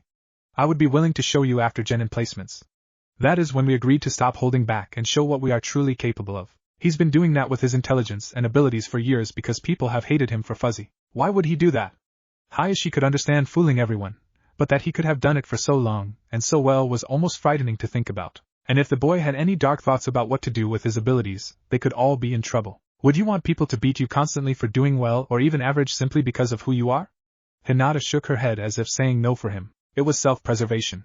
Hayashi nodded, understanding where that sentiment was coming from. He'd long known about the animosity that the Uzumaki boy had gone through, but there wasn't anything he could do about it. He had to hold his clan over a single boy, and it was a needless hardship to bring into the family if they tried. How long have you been working with Uzumaki-san? Hinata tried to think up a viable time frame, but realized she couldn't think of anything valid enough that Naruto could agree with if questioned separately. I'm not really sure. We've been working together for a while, and that is why you no longer stutter in my presence? Hinata nodded. Pretty much. Hayashi was quiet a few moments while he took that in. If nothing else, the Uzumaki seemed to have brought out the heir within his eldest daughter. Very well. You may go, he said, knowing he'd have to think things over and determine where he, and by position, the Hyuga clan, stood on the issue. Hinata simply bowed her head slightly and left swiftly. She now had a few minutes more than needed to get to the academy, but she'd have to move quickly to make it in time regardless. She ran over the rooftops for extra speed and arrived with 10 minutes to spare, faster than she expected. She sat down in her usual seat in the back of the class and watched the students as they milled about until a worn-out and freshly showered Naruto in his new clothes almost fell into the seat beside her and laid his head on the table. Morning, Tenchi-chan, he mumbled. Hinata frowned and noticed his muscles were twitching slightly, showing major recent use. Good morning, Naruto-kun. Are you alright? Yeah. I decided to try and get my body back up to snuff and met up with Guy-sensei and Lee. He groaned lightly for added effect. Slave drivers, the both of them. They gave me 50 pounds for each leg and 30 for both arms, and then had me go through their crazy-ass regimen. Hinata giggled as he pretended to stare off into the distance, and then grabbed his arm and put it around her waist, enjoying how the weight around his wrist caused his arm to squeeze her lightly, and then snuggled into his shoulder. You knew very well what their training was like, Naruto-kun. You have no one to blame but yourself, she said primly. Yeah, but did he have to give me both sets of weights that Niji and Tenten refused to wear? I heard all over, he lightly complained, causing Hinata to smile even brighter. Maybe later I'll kiss your aois and make them all better, she suggested, getting a gulp from the wide-eyed blonde. He coughed, to clear his throat before speaking. Remind me to make sure to piss off Sakura so she'll hurt a fun area first. With a laugh, Hinata smacked him hard on the shoulder, causing an over-exaggerated groan from Naruto. Can't blame a guy for trying. Ignoring him, Hinata settled back into his side and sighed in contentment. Were you able to get a decent workout at least? Naruto nodded even though she couldn't see it as the first bell rang to let the students know classes were about to start. Yeah. Guy-sensei is weird as all hell, but he's a damned genius at his stuff. He noticed the corrections I kept trying to do were too much for my body size. He was really impressed, though he could tell I don't have the forms memorized with my body yet. Hinata gave an acknowledging sound in her throat, and they watched as the last of the students came rushing in. Get your hands off of Hinata! Naruto and Hinata both turned to the voice behind them to see Inuzuka Kiba and his puppy Akamaru on top of his head looking at Naruto with fury written across his face before it turned to shock as he noticed Naruto's hair and whiskered face. Got a problem, dog boy? Naruto asked, annoyed with the Inuzuka already. Unnoticed by Naruto or Kiba, several of the students began paying attention. Naruto? What the hell are you doing? Naruto frowned in confusion. Sitting here? Kiba's face morphed into fury again as he growled at Naruto, Akamaru yapping to show support for his master. I mean with your arm around Hinata, he growled out. Naruto turned to Hinata and winked before looking back at Kiba. Well, I figured I'd keep my arm around her so she was in my arms, and then I'd take her back to my place and ravish her until she screamed my name over and over again. The entire class, sans Naruto and Hinata, simply stared in open-mouthed shock until Hinata leaned in and kissed his cheek. Promises, Naruto-kun. Both were able to hold their laughter in for only a few seconds before both burst into loud laughter. Several students were looking at each other as if asking each other what they knew, while a few others spluttered at the usually shy Hyuga's actions. He's kidding, Kiba, she said to placate the red-faced boy. I put his arm around me because this is more comfortable. The joke was just a plus. Hinata placed Naruto's arm back around her as the bell rang and Iruka walked into class. Alright you guys. Sit down. We're taking roll and then we'll be working on review for 3 weeks, leaving the final one for the final graduation exam. Welcome to Genin Hell. Iruka smiled as he saw several of the Genin hopefuls gulp in fear. This one speech made the rest of the year worth it. 3.5 weeks later, Naruto was laying on the ground, panting heavily as he finished up another grueling training session with Guy and Lee. Tiredly, he rolled his head to the side and looked at Lee, who was bouncing lightly on his feet and throwing punches into the air. Damn that bastard! How the hell he can beat me in stamina? I don't even want to know, he thought, glaring at the green-clad youth. You have done very well today, Naruto. Your flames of youth truly burn brightly within you. Guy struck a nice guy pose and allowed his teeth to ping for what had to be the 50th time that day. You can leave now, and that should leave you with an hour to make it to your classes today. Naruto slowly got up and nodded to the large jounin in front of him. Thank you, Guy-sensei. You've done very well and advanced very quickly with your forms. I was surprised to hear you were among the lower tier of taijutsu users in your class, but have no doubt of your other abilities. Your flames of youth shall not extinguish so prematurely. Naruto chuckled and decided to hint to the jounin that there was method to his madness. He just couldn't bear the man thinking so little of him, even if he was trying to sugarcoat his disappointment. Besides, tonight was the event he'd been waiting for. I believe you will understand tonight or tomorrow, Guy-sensei. I would not do so poorly after receiving such superb instruction. Naruto nearly screamed as Lee seemed to come out of nowhere and stood in front of him in a strange pose with fire in his eyes. YOSH. Gi-sensei's teaching is greater than any others. Lee, Gi-sensei. Before the two even got into a full-scale manhug, Naruto had taken off like a bat out of hell. They were good guys, they were talented guys, and they were creepy as all hell. Naruto rushed back to his apartment to get a shower and change from his orange clothes into the ones Hinata and Ino had picked out for him. Hinata enjoyed them, and rather didn't enjoy the orange jumpsuit, so he did what any sane man would do, obey his girlfriend and stay as far away from her bad side as you can. He showered quickly and exited the bathroom with the towel around his head when he heard a familiar giggle come from his living room. Looking at the source, he found Hinata with her Byakugan still active and looking directly at him with a blush and smile on her face. See something you like, Hinata-chan? He asked, not even bothering to cover himself up as he walked to his bedroom to get dressed. They had teased each other mercilessly during their time back, but didn't normally get naked in front of each other since it could lead to more than they wanted to do quite yet. Naruto had only found out a few days previously that Hinata seemed to try and make it to his apartment in time to peek on him every day. After getting dressed, he walked over to where she was sitting on the couch, politely ignoring the blush and remnants of her bloody nose, and picked her up and sat her in his lap after sitting. So, Maero Tenchi, he said with a grin, getting a smack on the shoulder, what do you think? They have had this conversation several times in the past weeks. It was a running discussion over what to change and what not to. Until this particular night, they tried to make everything happen as it had previously aside from simple cosmetic changes, such as Naruto's outfit and diet and the two of them training together. Well, things are the same so far. I think that your plan with the scroll is a good one. We just have to make the exchange quickly. Naruto nodded. Okay. So we go with the plan and I'll make the old man put us on the same team. With Kurenai-sensei, Hinata amended. She would be the best sensei for our needs. Alright, Tenchi-chan, Naruto said before nibbling on Hinata's neck and sliding his hand very lightly over her stomach and up the front of her jacket, making her take a deep breath as she tilted her head back as he kissed the front of her neck and down slightly. She let out a moan as he cupped her breasts and kissed her solidly on the mouth, licking her lips gently before he released her and slid himself out from under her with a grin. We should head to the academy now. Hinata glared at the smiling blonde in front of her, her face still flushed from the contact. You're dead, Uzumaki. Laughing, he took off with Hinata right on his heels. Alright Naruto. You have to make 3 viable and battle-ready bunshin in order to become a genin. You may proceed, Iruka, Naruto's latest sensei in the academy said. Naruto nodded and performed the seals necessary, putting as much chakra as he could into the jutsu. Bunshin no jutsu. Naruto was obscured by a sudden burst of smoke that cleared rapidly, showing 3 clones that looked to have already died. Naruto's shoulders slumped as Iruka shook his head. I'm sorry, Naruto. But you fail. Mizuki, who was sitting right next to Iruka, smiled and turned to Iruka. Couldn't we possibly pass him just this once? I mean, it's his last chance to become a genin, and he did make 3 bunshin. Iruka shook his head and pointed at the 3 dead Narutos on the ground as they poofed away into a cloud of smoke. Those wouldn't fool even the most rookie of enemy ninja. I cannot, in good conscience, send him out just to die. I'm sorry, Naruto.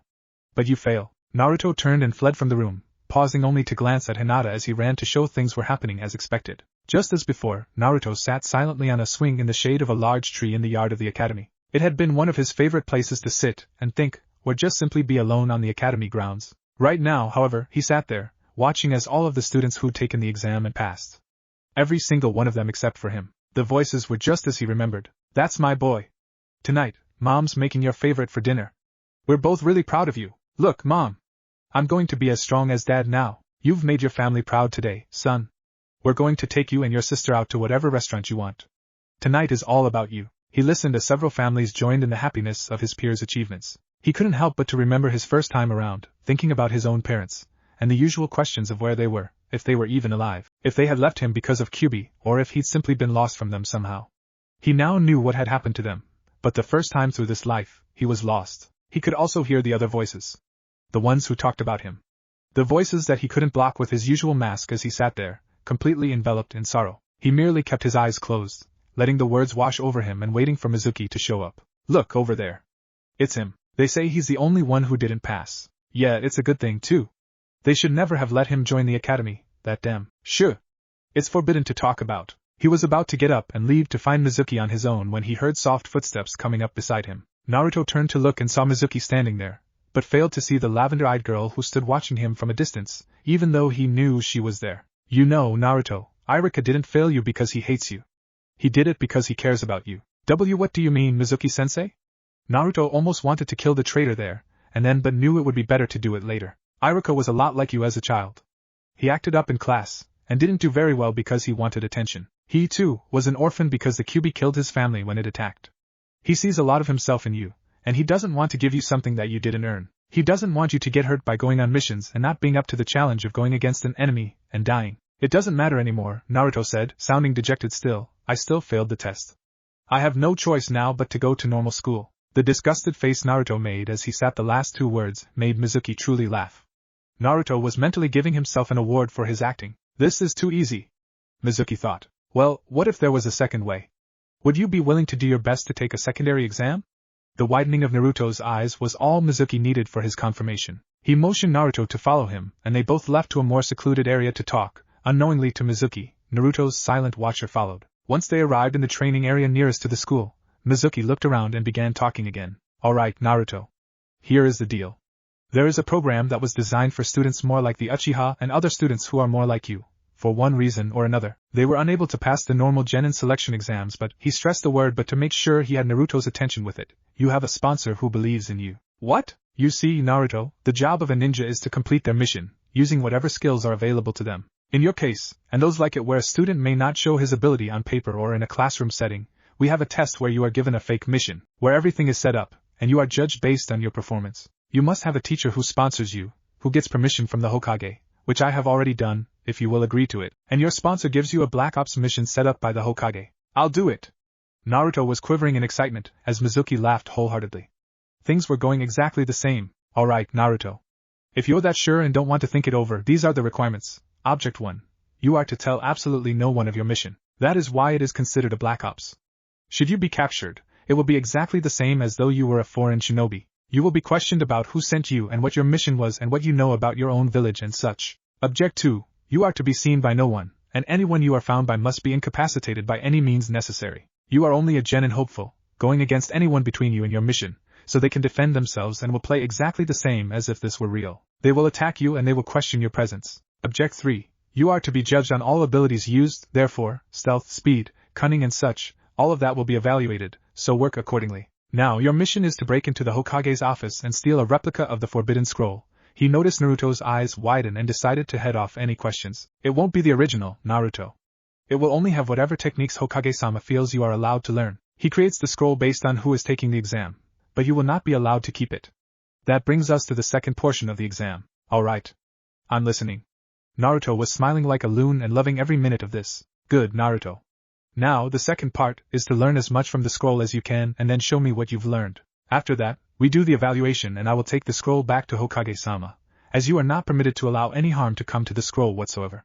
Got everything? When Naruto confirmed that he did, and summarized the actual mission, Mizuki smiled at him and then explained, in great detail, what the scroll looked like and where to find it before sending Naruto on his way. Naruto silently slipped through the ventilation ducts of the Hokage's office. Years of being chased by villagers and outrunning the ANBU of Konoha and several years of war had given him an astounding stealth ability, and he made sure to incorporate every single iota of his skill in avoiding the guards within the building and make his way through. His current level of chakra control was higher than it would have been, which included masking his chakra from the guards who were taught to detect such things, so things were even easier than his first time around. Dropping silently to the floor, Naruto went to the bookshelf along the inside wall and opened the hidden wall where the scroll was held. He checked for any traps and, not finding any, grabbed the scroll before closing the hidden wall. He was about to jump back into the air duct when he detected the third Hokage at the door. His own ability to disguise his chakra signature coming naturally kept it at a low enough level that he was too close before Naruto noticed it to hide. Naruto?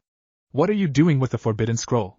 The Sandaime Hokage was coming back to get his pipe and was quite shocked to see Naruto with the forbidden scroll of all of Konoha's most secret techniques strapped to Naruto's back. The only reasons he could come up with for taking it all ended badly, so he hoped it was something other than Naruto planning to turn missing Nin. Heh, sorry you caught me, old man. I ain't gonna lose my final chance. This is one test I know I can win. Oiroke no Jutsu. Naruto disappeared to the Hokage's eyes, and when the smoke disappeared, an incredibly beautiful blonde woman with her long hair and pigtails to either side showed up. The truly magnificent aspect, however, was that she was completely and utterly nude. The older man's eyes couldn't miss the fact that her figure was perfect, or that the truly tantalizing bits were covered in wisps of smoke that seemed to caress her skin. He stood there, wide-eyed in shock as the beautiful woman in front of him turned her head down and looked at him through her eyelashes to speak in a very quiet and hesitant voice. Hokage-sama? Please touch me. The nude girl watched, highly amused, as the great Hokage of Konoha, supposedly the most powerful shinobi in the village, flew back into the wall from a massive nosebleed so strong, it knocked him out. Naruto poofed back into his true form with a grin as he jumped into the ventilation system again, planning on making up for lost time and for having gotten caught. I swear, all of the adults in this village are perverts. Not that I can blame them. Ero-sensei's books are pretty great. He quickly made his way to where Hinata was hiding in wait and gave her the scroll. You want me to copy everything, correct? Hinata asked. Yup. You'll have about 3 hours for the old man to wake up and before I kick Mizuki's ass, so you'll need to work quick if there are as many as this thing seems to hold. He handed her the scroll and then used a stick and cast a genjutsu on it to turn it into the forbidden scroll for him to carry. Can do, she said, leaning in to give him a kiss. Just try to keep things similar. He gave her a wide grin. But of course. He took off to a clearing in training ground one that held a small shack since that was where he'd been before while Hinata went to the Hyuga grounds so she wouldn't be found while copying the scroll with 4 Kage Bunshin, each to take a quarter of the scroll and copy it on the blank ones Naruto had created for her. Iruka was laying in bed, wondering if he should have passed Naruto like Mizuki had suggested. It really wasn't that he didn't want Naruto to succeed, as it was quite the opposite, but he couldn't, in good conscience, send him out when he felt it would be practically like sending him out to his death. If Naruto wasn't able to perform such a simple jutsu, how could he hope to pull off the stronger ones? There was a natural order to things where you work your way up from weak to strong. Iruka couldn't help but see the similarities between himself and Naruto. The way they put on a show of sorts to those who looked at them, but didn't truly see them, being the class clown just to have people laugh with him rather than at him, and both being orphans. He was perhaps the only teacher at the academy that understood him in any way, and didn't hate him for what he carried, and he couldn't help but wonder if he couldn't have possibly tried to help him out in some other way. Maybe spend more time with him on his chakra control exercises or perhaps work on that specific jutsu one day after class, until he could do it in his sleep. Iruka would have continued on his train of thought if a knocking hadn't sounded at his door. Getting up to answer it, he was surprised at who he saw. Mizuki? What are you? Naruto's stolen the forbidden scroll. Hokage-sama wants all Chunin and above at the tower. With that, Mizuki took off, making sure Iruka was right behind him. Naruto, what have you done? Iruka put on a burst of speed and pulled ahead of Mizuki while Mizuki was thinking something else. Damn it! I thought everything through so much. How could I forget to tell him to meet me in a set place? If it weren't for that, I could have already found the little brat and been out of here. He was well aware that his only real choice at this point was to follow Iruka as he had a knack for being able to find Naruto when he didn't want to be found. Understand? I do not want Naruto harmed. I need to know exactly what is going on and how he knew where the scroll was at. Move out! Sarutobi's robes billowed harshly behind him as the large group of ninja in front of him jumped out of formation, searching for the boy. He called all of them as they were the ones who, mostly, didn't seem to hold any form of grudge against the boy. As he was walking back to his office, he couldn't help but think of the technique Naruto had used against him, a slight blush adorning his cheeks. Such a fearsome technique to be wielded by one so young, perhaps I should consider having it placed within the scroll, assuming we get it back. Oh Naruto, why did you take it? The Sandaime finally reached his office and sat in his large chair. He pulled out a crystal ball he frequently used to check up on things in his village. He used it now, to find Naruto. He had let Naruto get a decent head start due to needing to call out the ninja and having no clue how long he had been out, though he suspected only a few minutes. It truly was a terrifying technique. Naruto! What the hell do you think you're doing? Naruto was happy to finally see Iruka show up. He'd left the false scroll open just enough to show the steps to the Kage Bunshin technique and pretended to practice the night away, knowing that the Hokage had watched in his crystal ball. Iruka-sensei.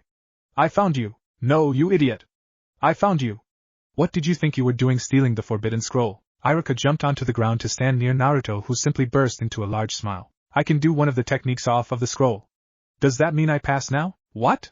Taking a moment to step back, Iruka looked at the clearing and at Naruto, who looked to be nearly exhausted with how he was holding himself slightly hunched over. He was covered in dirt and sweat, and the whole clearing absolutely reeked of Naruto's chakra, and the location wasn't very far from the Hokage Tower. If he had planned on meeting some enemy shinobi or doing something more drastic like trying to learn his own techniques for having lost his chance for becoming a genin, Naruto knew of locations far more secure where he could practice and have far less of a chance of someone finding him. Well, aren't you here for the sponsored genin test where I was given a pretend mission? Naruto's memory of this event was forever etched into his memory, and he easily flew through the dialogue with Iruka. Naruto, there isn't another genin test.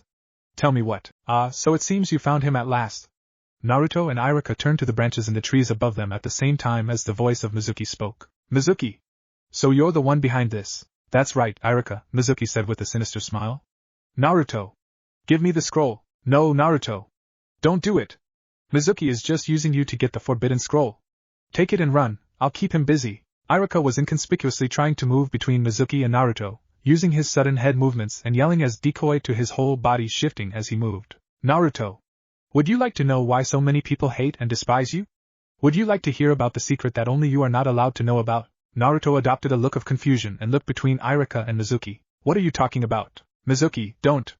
Iruka couldn't figure out a way to get to Mizuki without leaving Naruto wide open for an attack. He hadn't thought before leaving his apartment, leaving him without shuriken or kunai. 12 years ago, the demon Kyuubi attacked Konoha. But it wasn't killed off like your history books tell you. A malicious smile grew over Mizuki's face as Iruka attempted to interrupt him. Don't listen to him, Naruto. Instead, the Yondaime sealed the Kyuubi away into a baby. He paused for dramatic effect before continuing. He always did have a flair for the theatrics. You are the Kyuubi no Kitsune. That is why everyone in Konoha hates you, Naruto. You are the one who killed off entire families. Remembering that he'd fallen on his butt the last time around, which caused Iruka to jump into a Fuma shuriken to save his life, Naruto decided instead to stay standing, but put a look of shock on his face. Even Iruka hates you, Naruto. You killed his parents. Mizuki struck what seemed to be a heroic pose. And now, demon, I am going to finish you off for good. With the last word, Mizuki grabbed the windmill shuriken from his back and launched it at Naruto, who was still looking towards Iruka. As he heard Mizuki yell out while throwing the shuriken, he turned towards him, ready to block the shuriken if Iruka didn't block it like before. He watched as Iruka leapt in front of him and heard a slight grunt and liquid warmth cover his face. Naruto could see the pained expression on his sensei's face as he covered him with his own body, the large shuriken sticking out of his back. Iruka-sensei, what? Seeing this happen all over again wasn't exactly something Naruto wanted to see, but he knew it all had to happen the same way. He still didn't like it though. I didn't hate you, Naruto. We were so much alike that I wanted you to be better than I was. Iruka coughed out a little blood before looking at Naruto and smiling sadly. I failed, he coughed again, wincing in severe pain as the shuriken shook above him. Naruto, he whispered, run. Don't let Mizuki get the scroll. Oh. How entertaining. So touching. Iruka, you actually fell for the demon's trickery. Mizuki laughed out loud as he commented. Iruka, you truly are a fool. Naruto, give me the scroll now. He unhooked the last windmill shuriken from his back after speaking. Naruto, if he gets that, any of Konoha's enemies could come for us. Run. Naruto did exactly what Iruka told him. He grabbed the scroll and took off, ready to get the whole night over with. Iruka, you truly are an idiot. Now I have to find him all over again. With that, the silver-haired Chunin took off after his elusive prey. Sarutobi was extremely displeased with the way things were being handled. He hadn't expected someone on the inside to have used Naruto's insecurities and willingness to succeed as drive to steal the forbidden scroll. Why would he have? It wasn't even as much that Mizuki had tricked Naruto into pilfering the scroll to begin with, but that Naruto had done it with such ease. Had he not come back for his pipe, Mizuki may very well have gotten away with this. No one would have checked in on the scroll until it was next needed, which could have been months, or up until a new Hokage was inducted into office. At first, he was truly quite proud of Naruto for having learned the Kage Bunshin technique. He had come in not too long after he started it, and was amazed at how quickly he was picking it up. Admittedly, Sarutobi didn't know why Naruto had taken the scroll, but once he realized he was practicing the techniques, he knew it couldn't have been Naruto trying to pull this off on his own. Only a select few actually knew where the forbidden scroll was housed. As crafty as Naruto was, which sometimes scared the old man, he knew Naruto wouldn't have been able to figure it all out in one day, and he would have had no reason before failing the Genin selection exam to actually plan any of this. It was when Mizuki told Naruto about the Kyuubi, however, that he felt worse than anything else that night had made him feel. He remembered a few occasions when Naruto was younger that he had asked why the villagers seemed to hate him, or if he had some kind of disease that made the adults pull their children away from him. When this was all over, he knew he would have a lot of explaining to do. He just hoped he would be able to do so. Still, though, something seemed off about the scroll. Naruto was hiding behind a tree as Iruka fell to the forest floor. Iruka had just used a henge to fool Mizuki into thinking he was Naruto, while Mizuki attempted to use a henge of Iruka to fool Naruto. "You're a fool, Iruka." You saw the look in his eyes as he left the clearing. They were the eyes of a demon. "He's going to use that scroll to destroy the village now. You realize that, don't you?" Mizuki taunted. "You're right." Naruto prepared himself for the words he knew were coming with pride in the man who came to be his older brother. If he were the demon, the Kyuubi, then he would destroy the village. But he is Uzumaki Naruto, a protector of Konohagakure. Naruto will never harm this village. Naruto smiled widely as his heart swelled with pride. "You're just deluding yourself, Iruka. I had planned to simply let you live, or kill you after taking care of the demon, but I think I'll kill you now. Die, Iruka." Mizuki launched the shuriken he hadn't thrown while they were still all in the clearing at Iruka, a gleeful smile over his face as he watched Iruka accept his fate and not even attempt to dodge. That smile faded, however, when an orange blur came from nowhere and hit the shuriken with a kunai, making it hit to the side of Iruka's shocked head, though only just. "Don't you lay a finger on Iruka-sensei. I'll kill you if you do." Mizuki simply seemed amused by the turn of events. "What do you truly believe you can do? I'm a chunin. You aren't even a genin. I'll crush you in one blow, and I'll return it 1,000 times, team." Naruto put his fingers into a cross chop, his index and middle fingers crossing while the rest remained curled as he called out his newest technique. Kage Bunshin no Jutsu. Suddenly, the entire forest was covered in smoke, and when it cleared, every available space was filled with a Naruto clone. Amazing, Iruka thought. He was able to learn a Jounin class technique in only a few hours, and from a scroll, no less. Naruto amazing. Mizuki, however, was nowhere near as thrilled. He gaped at the sight of 1,000 Naruto clones, spinning every which way in hopes of seeing a place where a clone wasn't occupying. "What? Impossible. What's the matter, team? Weren't you going to kick my ass?" The amplified voice of so many clones, not speaking fully in sync with each other, was mesmerizing. It truly made Mizuki feel helpless. "No? Well, then why don't I make the first move?" With that, 1,000 Naruto clones attacked the frightened Chunin, barely leaving enough for Ibiki in the torture and interrogation department. Just as he finished, the Hokage showed up with 4 ANBU, 2 of which took Mizuki to the hospital so he could be healed, only to be questioned later. The other 2 took Iruka for healing as well, but not before Iruka decided Naruto passed his Genin selection exam, giving him his own headband as a sign of acceptance and trust. That, and a lack of any extras laying around as he wouldn't taint the experience by using Mizuki's, who he doubted would be wearing it any time soon. "Naruto. Team selections are Monday. You had better be there, understood?" A smiling Naruto shook his head that he understood while following the Hokage back to his office to explain exactly what had happened. "Oi, old man. We've got to get Hinata-chan first." Curiously, the Sandaime raised an eyebrow. "Why is that, Naruto-kun?" Naruto flashed his trademark grin as the scroll he had in his hands erupted into a cloud of smoke to become the stick it once was. "I knew Mizuki-team was up to something, so I failed the ninjutsu portion on purpose since he'd been trying to befriend me. I saw the directions for the Kage Bunshin before giving it to her, just in case he wasn't, and then cast that henge onto the stick. Hinata-chan is the only person I knew I could trust if it was actually a lie, since I couldn't tell you or Iruka-sensei due to the rules he gave me." Sarutobi and several of the ANBU raised their eyebrows in surprise. It was actually a good plan. No one would suspect the Hyuga heiress of having it. "Why did you choose her, and where is she?" Naruto shrugged as he tossed the stick aside and began to walk. "I chose her because she knew about my fears from the beginning and already agreed to help me in case something like this happened," he said, going into the scripted response when telling the Hokage what was happening. "And we rendezvous." He trailed off as Hinata came from around the edge of the building about 30 yards ahead. "Here. Hello, Hinata-san. Out for a late night stroll? I do find them to be quite relaxing myself." Hinata smiled and handed the scroll to the Sandaime, who opened it to check its contents, and then quickly closed it back up. "Did you get him, Naruto-kun?" Naruto nodded. "Yes, ma'am," he replied in mock seriousness. "I have stopped the cruelty of the evil one and, OMPH. He was cut off as a smiling Hinata elbowed him in the ribs. "Remember your decorum in front of Hokage-sama," she chided. "Ah, he's just an old man OMPH. He covered his ribs after another brutal assault and decided to go with the safe route when your girlfriend gave you an order." "Yes, dear. Sarutobi chuckled as some of the ANBU snickered at their byplay while Irika's face was simply locked into a state of muted, shocked horror. I do believe we have a conversation to have, Naruto-kun, Hinata-san. Naruto and Hinata followed the Sandaime Hokage into his office while the ANBU secured the outside and took Irika to the hospital for treatment. Naruto dragged two of the chairs from the wall to the front of the Sandaime's desk and sat with Hinata while Sarutobi settled himself in his plush chair. Alright, you two. I'd like to know why you decided to take this event on your own rather than alerting the Gigi, Naruto interrupted. There's a lot more to this than Mizuki and the Forbidden Scroll. Naruto and Hinata had decided and agreed upon how much they were going to tell the aging Hokage during their second week back in time and the best way to go about getting their needs met. It was all hinging on getting him to believe them, however. Such as what, Naruto? Naruto and Hinata looked at each other, and silently gained a quick burst of assurance from each other before Naruto turned back to Sarutobi and began speaking. Alright, Gigi. You're going to have to hear me out before you ask any questions. We've got a long story to tell you and I don't want to lose my momentum when I get going. The Sandaime nodded his head and waited for Naruto's tale. He always had a doozy when he got going. Well, first, how secure is this room? The Hokage raised an eyebrow at Naruto's opener but activated a soundproofing jutsu while Hinata checked with her Byakugan to make sure no one was around and that there were no listening devices, giving Naruto a nod of approval and then deactivated her Dijitsu. No one can hear anything being spoken within the room now, Naruto. We can speak freely. Naruto nodded and then leaned back into the couch. What do you know about time travel? Shocked senseless for a few moments, Sarutobi finally spluttered a reply. They are impossible. There have been attempts in the past, yes, but none have ever successfully been used as far as anyone knows. Naruto nodded quickly. For obvious reasons, we can't say too much of what we know. However, Hinata-chan and I came back 7 years from the future with the Kyuubi's help because things were getting dicey for us and for Konoha. You mean to tell me, Sarutobi said disbelievingly before Naruto could continue, that you and Hinata-san are from the future? Naruto and Hinata both nodded.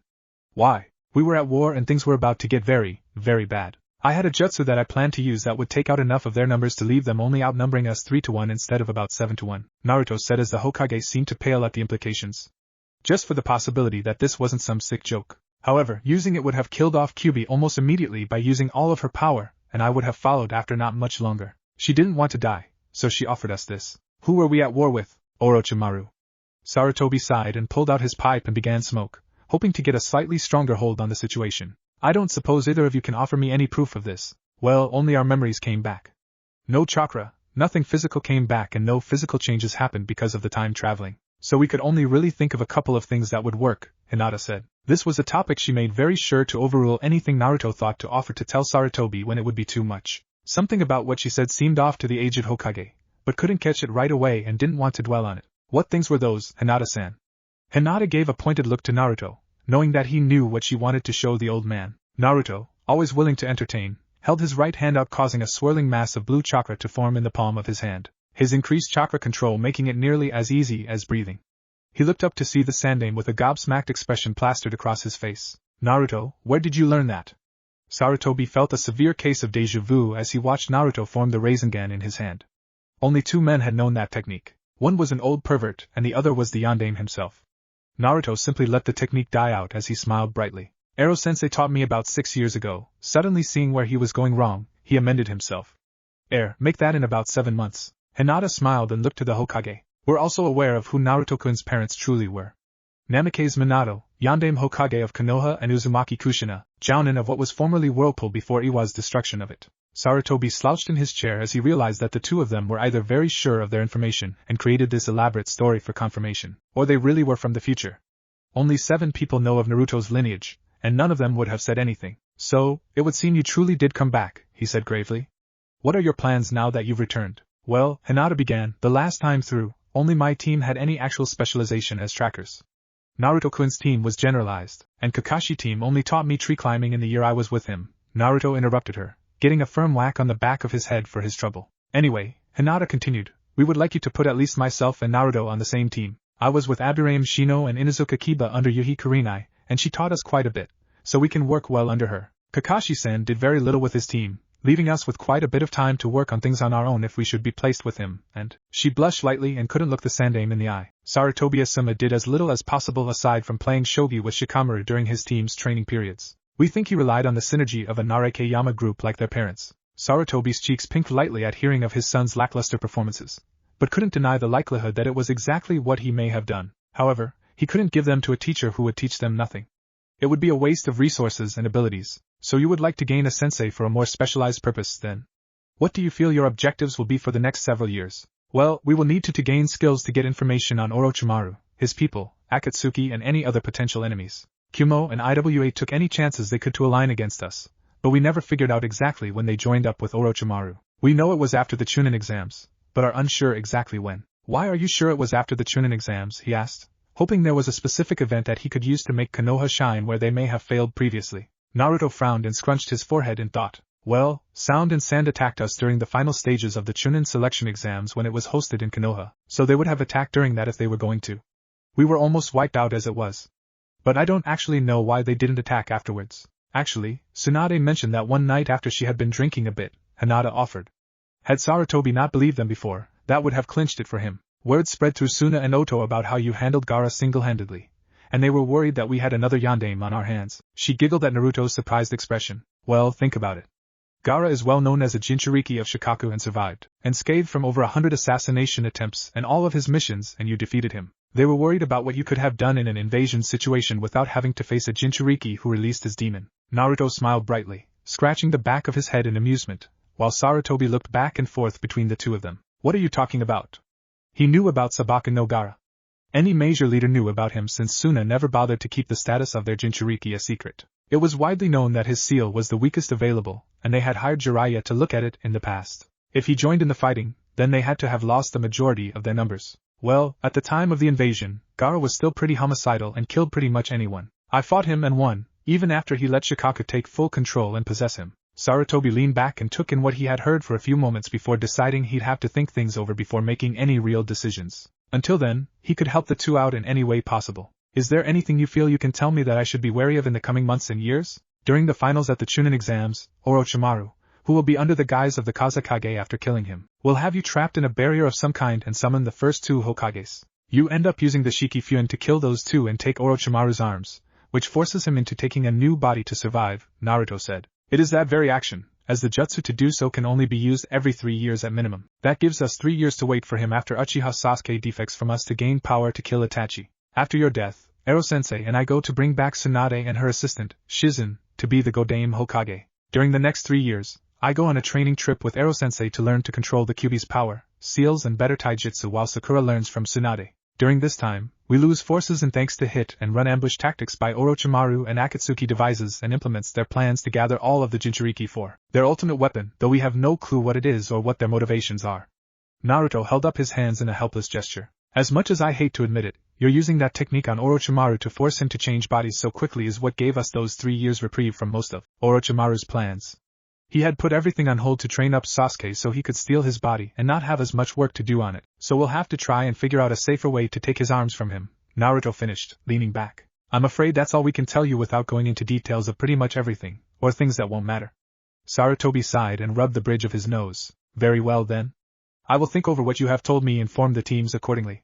He looked almost desperately at the two in front of him as an idea struck. What about Sasuke? Do you know of any ways we may be able to keep him in Konoha? Both shook their heads. From what I understand, Sakura wormed her way into his heart during our times together, but not enough to keep him from turning on us. I learned a while after returning from my training trip with Ero-sensei about that. Sarutobi nodded in grim acceptance. Very well. And you, Hinata-san, he asked turning to her. I've heard much about Naruto's involvement, but you haven't spoken much. Can you add anything? Hinata shrugged and looked apologetic. Naruto-kun was in the middle of everything that happened. The Chunin exams, the invasion, Orochimaru, Sasuke and the Akatsuki. In my case, my team worked together as trackers until Naruto returned. After that, and after Sakura-san's death at the hands of Sasuke, Tsunade took me on as an apprentice for 2 years before we came back, with the occasional mission with Naruto-kun to try and retrieve Sasuke from Orochimaru's hold. I wasn't a part of much that had happened until the war started. I haven't even managed to learn her super strength technique yet, though I understand the theory for the temporary version. The Sandaime steepled his fingers and nodded. I understand. I will think about your needs in the future and attempt to think of how best to use your talents for what is to come. Have you both participated in the skirmishes in the war? He asked, getting nods. If you're trying to find a delicate way of asking if we've killed, then yes. If you mean planning anything or being in on the intelligence, then only partially, Naruto said. The council forbid me from participating with anything I knew, regardless of its use, since they feared I may work against them. And most of what I learned came from Hinata-chan, since she was allowed to be in there with the Hokage during their strategy meetings. All right. I think I have everything I need. If you feel you need to give me any new information, please don't hesitate to offer it. I understand you do not want to change too much of the future to make your knowledge obsolete, but it is also not a good idea to rely on it so much that you lose focus of where things change. Both Naruto and Hinata's eyes widened. They hadn't really considered that they could rely too strongly on their knowledge, but they suddenly realized that they were changing things incredibly by simply changing the teams, no matter how necessary it would be. I will create the teams and see what I can do about finding you a compatible third member. While I think it may be a good idea to put you with Sasuke to keep an eye on him, I'm worried about keeping you active with 2 members and a third who is unfamiliar with your methods. Sarutobi shook his head to clear it, and grew stern-faced. I will place you both on classified S-class missions to find and eliminate Orochimaru, and the members of Akatsuki as you can. This will be an ongoing mission, so you will be paid accordingly. I will also count this event tonight as an SS-class mission by labeling Mizuki as a traitor who knew a lot more than we thought he would to begin with and give them to you as separate missions since you both did something different, he told them, making their eyes go wide. An SS-class mission would keep Naruto paid and in comfort for a few months, not counting the ongoing one where he would be paid continuously. This will also allow me to classify the missions so only myself, and those I tell will have any information on this. I can think of no safer way to protect it than the Hokage's personal mission vaults. Aside from the rank in your genin files, no specifics aside from your return status can be obtained. I am doing this in part for the information you've been able to provide, but also, so you can buy any equipment you may need so you can buy whatever you need to outfit yourself and get yourselves back up to speed. Do you have any questions? Both shook their heads and Sarutobi deactivated the soundproofing seal in the room. Thank you for your information. I'm sure Mizuki can fill in the rest. Realizing they were being dismissed, both Naruto and Hinata bowed and turned to leave before Naruto turned back to him. Oh, old man. In about 3.5 months, you'll get an escort mission from an old drunk called Tazuna to the Land of Wave. He's a bridge builder. I need my team on that mission. Quirking an eyebrow, Sarutobi asked the follow-up question. Why is that, Naruto? Well, when I went there with Team 7, there were 2 missing nin. They were killed during the fight at the bridge where Sasuke activated his Sharingan, and they learned that they were betrayed by their employer. But I think I may be able to get them on our side. One has a powerful bloodline and the other is a member of the 7 swordsmen from Mist. I'll see what I can do, Naruto. With a smile, Naruto left with Hinata, who was waiting at the door for him. Once he was alone, the Sandaime looked around suspiciously before stomping his right leg onto the ground with a pulse of chakra, causing a hidden latch to pop open and a large bottle of sake was pulled out with a grunt and heavy sigh. I need a bigger bottle. Naruto and Hinata worked the rest of the weekend on testing most of the ninjutsu they knew and adapt themselves to using them with their current chakra control and reserves. Naruto in particular was thrilled that the Rasengan itself was so much easier for him to use.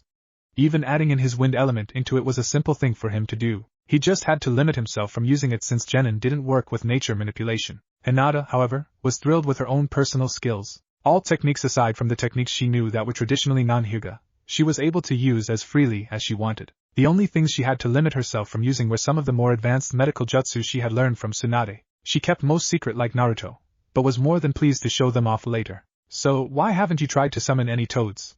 Hinata was currently leaning against the tree as she sat and relaxed after their latest sparring session. Naruto was hanging upside down from the branch above her by his feet with chakra and batting her hair back and forth like a cat with string. Well, Kyuubi mentioned that we would be able to summon her before we came back, right? He paused only a moment to watch her nod. She's been asleep since we changed the seal, so I haven't been able to ask her about that.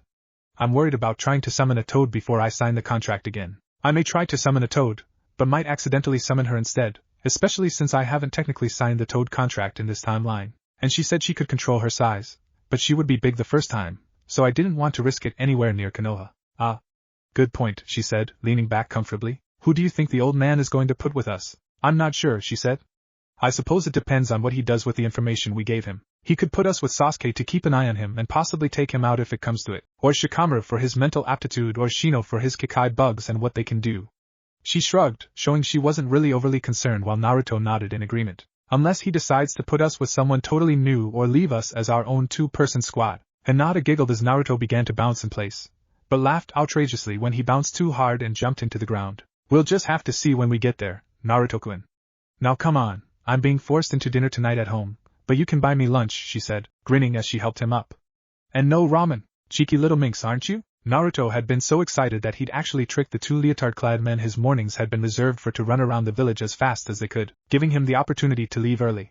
When he arrived back at his apartment, Hinata was already there and laying on his couch, waiting for him to show up so they could go to the academy. As was their new custom, Naruto and Hinata walked into the classroom that Monday, both sitting in the back of the classroom where they had been for the last whole month. I'm so glad you don't plan on trying to kiss Sasuke this time around, Naruto-kun, Hinata said, her expression anything but innocent. You know very well that wasn't a kiss. And I didn't want to do it. Hinata snickered and hugged Naruto's arm to herself. Of course, Naruto-kun. I believe you, she said, sounding anything but sincere, causing Naruto to grumble good-naturedly as Sakura and Ino came in and took a seat 2 rows away from them, 3 rows from where they knew the Uchiha to sit. I wonder why they aren't fighting over Sasuke like last time, Naruto murmured to himself. He looked where he knew Sasuke was supposed to be but found him not there yet. Oh, they showed up earlier than they did last time. They even seem more civil towards one another, and aren't fighting over him yet. Beside him, Hinata blushed, thinking Ino may very well have taken her advice. Sasuke-kun. Both Sakura and Ino rushed to surround both of Sasuke's sides as he sat in his seat, latching onto his arms like squealing, giggling leeches. Maybe she didn't, Hinata thought. Alright you lot. Sit down and shut up, Iruka commanded as he walked through the door with a clipboard in his hands. Congratulations each of you. You're genin, and he was cut off as the most of the students cheered for themselves and their accomplishment before getting them back under control. Then, he explained how the life of a ninja was to take their missions and protect their village until they were unable to do so any longer. At this point, Naruto laid his head on the desk and toned everything out until Hinata's elbow in his side brought his attention back in the middle of team placements. Team 7, Haruno Sakura, Inuzuka Kiba and Uchiha Sasuke. Yes. Take that, I know pig. Sasuke is all mine and, sit down and shut up, Sakura. Iruka yelled, already in a bad mood thanks to the Sandaime changing the teams to his own placements. Your sensei is Hatake Kakashi. Team 8, Hyuga Hinata, Uzumaki Naruto and Yamanaka Ino. You actually have 2 teachers, Yuhi Kurenai and Mitarashi Anko. Suddenly, Naruto screamed bloody murder and flew back out of his chair onto his butt. You mean you're sticking us with that psycho snake chick? His eyes moved back and forth as if expecting her to pop up out of nowhere. The entire class at this point was looking at him with wide eyes. Is there a problem, Naruto? Iruka asked, rather surprised at the boy's actions. While the adults held a tendency to look down on her for her past, he honestly wouldn't have thought Naruto would be one to follow suit considering his own unique history. She hasn't exactly liked me since a few years ago when I pranked her by lacing her dango with laxatives, he mumbled, currently looking under his desk. That was you! An enraged shout from above the ceiling tiles in the corner of the room brought everyone's attention back again as the tile in the corner broke, and an enraged Anko dropped down, fury in her eyes. I was on my way to a month-long border patrol mission, you little shit. Kurenai poked her head down from the hole in the ceiling, pinching the bridge of her nose. Anko, we weren't supposed to be seen observing the new genin. Anko seemed to ignore her as she drew a kunai in each hand. You're mine, ramen boy. Naruto let out a squeak as he dodged each of the kunai she sent his way. Meanwhile, the rest of the class ignored them aside from Hinata, who tried to tell him he was only getting what he deserved. Bend over and take it like a man, Iruka-sensei, Ino asked while ignoring the girlish squeal from Naruto who was now clutching his butt. Why are Hinata and I on the same team? Isn't it normally 2 guys and a girl? Sasuke snorted and finally decided to open his mouth. Isn't it obvious? Why else would you have 2 different teachers instead of the usual one? With the dead last on your team, you're obviously the team that was put together because you're all useless. Suddenly, the kunai stopped flying as both Anko and Naruto turned to the last Uchiha. Wanna say that again, team? Naruto asked as he cracked his knuckles. I think the Uchiha needs to be taught a lesson, Anko said. 2 black mambas slithered from within the sleeves of her trench coat. All of you. Sit down. Iruka's voice, a standard tone used for students who were bad, immediately caused all of those who were standing to sit wherever they were. In the case of Naruto and Anko, that was in the middle of the aisle. Now, Ino, the Sandaime-sama created the teams himself this time around. Naruto, Hinata and yourself are going to be a special assignment squad based on all of your unique talents. Anko and Kurenai should be able to tell you more about it. Now no more questions. He straightened his vest before going back to his clipboard. Team 10 is going to be Akamichi Chuji, Nara Shikamaru and Aburaim Shino. Your sensei is Sarutobi Asuma. You will all enjoy an hour-long lunch and then come back to meet. He looked askance at Anko who was inching a kunai towards Naruto, or rather, officially meet your instructors from here on out. I recommend taking this time to get to know your teammates. Good luck everyone. Almost immediately, Naruto took off like a rocket, followed by Anko as the other students congregated towards their new teammates. The exception being Haruno Sakura, who was suddenly stuck to Sasuke like a squealing leech before being pried off, and Sasuke left quickly. Ino made her way over to Hinata and they walked together to a large tree and began to eat from their bentos. So, kinda weird how they decided to set up our team, eh? Hinata nodded her head as she swallowed a bite of rice. Yes. We certainly hadn't expected that, but I suppose it makes sense. Ino frowned at Hinata in confusion. Weren't expecting what? Hinata barely repressed a cringe as she realized her mistake. Academy students weren't supposed to know or be able to influence the teams. Well, she was cut off as an orange blob landed on the ground next to her. Lost her, he said, accepting the food Hinata was handing him. Thanks, Tenchi-chan. You know she'll just be here in an hour and get you then, right? She knows exactly where you'll be, Ino said, smirking as his face paled. Damn it. Both girls laughed lightly as they continued to eat. You know, I honestly expected for myself and Shikamaru and Chuji to end up on a team together.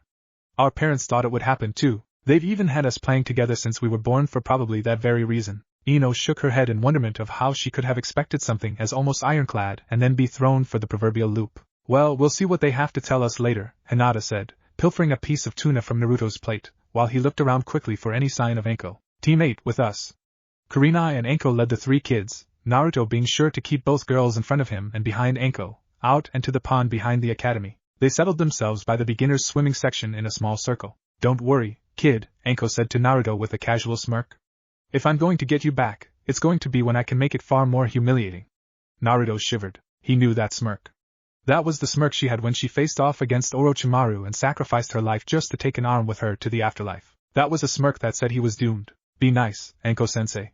I don't want to have to kill you for harming my Naruto-kun. The matter-of-fact way Hinata chastised Anko surprised each of them, though the smile on her own face is what really creeped Anko out. She couldn't tell if the girl was playing with her or serious. Hinata, are you okay? Kurenai asked. Hinata was never one to threaten anyone before. She was always a gentle and loving girl who had the most obvious crush on the most idiotic boy in the village. It seemed he finally figured it out after 5 years, but really, yes, Kurenai-sensei. But if anyone gets to punish Naruto-kun, I'd rather it be me. She finished with a wink that had the elder woman spluttering while Ino and Anko laughed uproariously and Naruto blushed. He liked his punishments so far. Oh, okay. Let's get this shindig rolling, Anko said from the ground. Likes, dislikes, dreams for the future, that sort of thing. Ramen brat, you first. Naruto glared, but did as ordered. Uzumaki Namike's Naruto. I like ramen, trying to eat new types of ramen and Hinata-chan, even though she won't let me eat it more than once a day, training and developing new jutsu. I hate temps and the 3 minutes it takes for ramen to finish cooking, and I really hate how long it takes for Hinata's homemade ramen to cook, but it is so worth it, he said, wiggling his fingers and taking on a dreamy expression. Meanwhile, as Hinata and Ino giggled, Anko leaned over to Kurenai. This kid has a one-track mind, she whispered, causing Kurenai to nod. My dreams for the future are to be the best Kage ever and have a big family, he finished, looking at a brightly blushing Hinata who was smiling brightly, causing Kurenai's cackles to rise. Any family making happening within the next 5 years. And I'll personally take my whole kunai set to your baby-making regions, understand me? Kurenai was leaning over the terrified blonde with a kunai between each finger and her fists. Yes ma'am, he squeaked.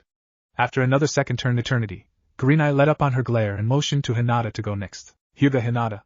I like cooking and teriyaki yakitori, Naruto-kun, even if he does eat too much ramen, medical jutsu and training. I dislike those who are conceited or treat others poorly without first getting to know them, and my dream is to be part of Naruto-kun's very large family, she finished with a grin towards Kurenai that was unmistakable in its meaning. His baby-making regions are all mine.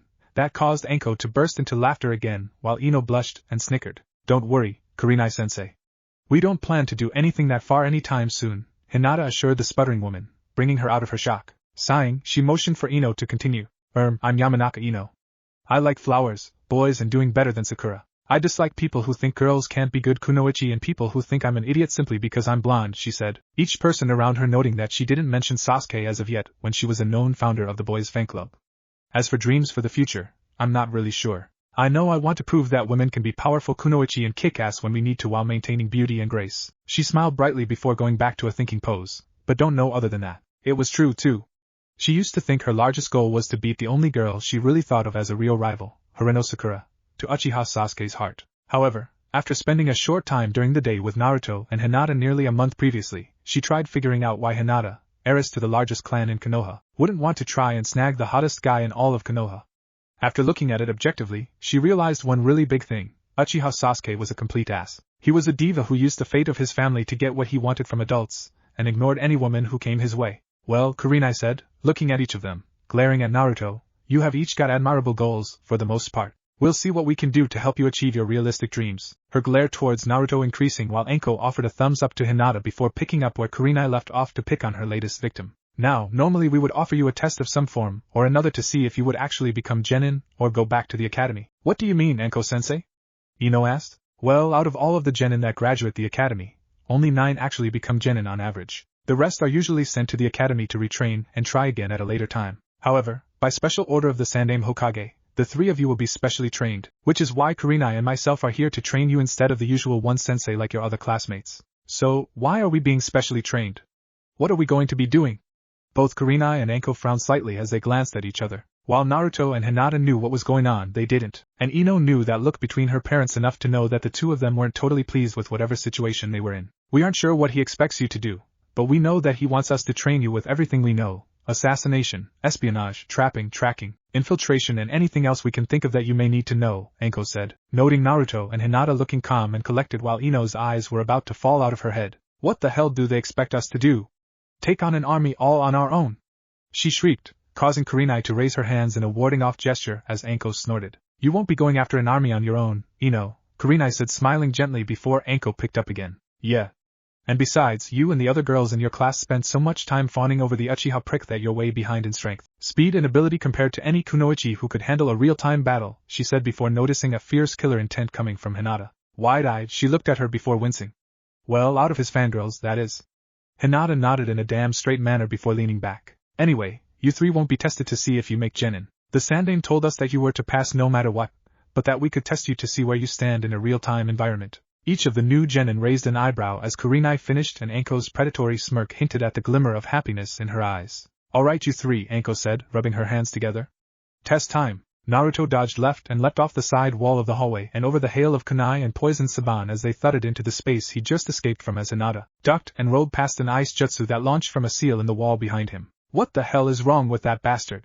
Naruto used a quick kunai swipe to break a spearhead that came from the carpeted floor that had nearly taken out his baby-making region while Ino dodged more poison saban in the room behind him. What kind of a perverted bastard goes to these kinds of lengths to protect a fucking Ika collection? Ino took refuge behind a couch that thudded lightly as the saban ripped into its cushions. Remind me, Hinata said, sending a blast of chakra into the wall to disable a strong paralysis jutsu before it launched, to look into mail-order wives for Kakashi Baka. Over their radio headsets, Anko and Kurenai laughed uproariously. Kakashi's traps and jutsu seals were in place to protect him and his home from rogue ninja who hoped to win the bounty on his head from multiple countries, usually nuking. It was for that reason that all of the saban were poisoned with extremely powerful sedative poisons, so he could capture and turn them in himself, which was just enough to keep him from going broke for his pornographic fetishes.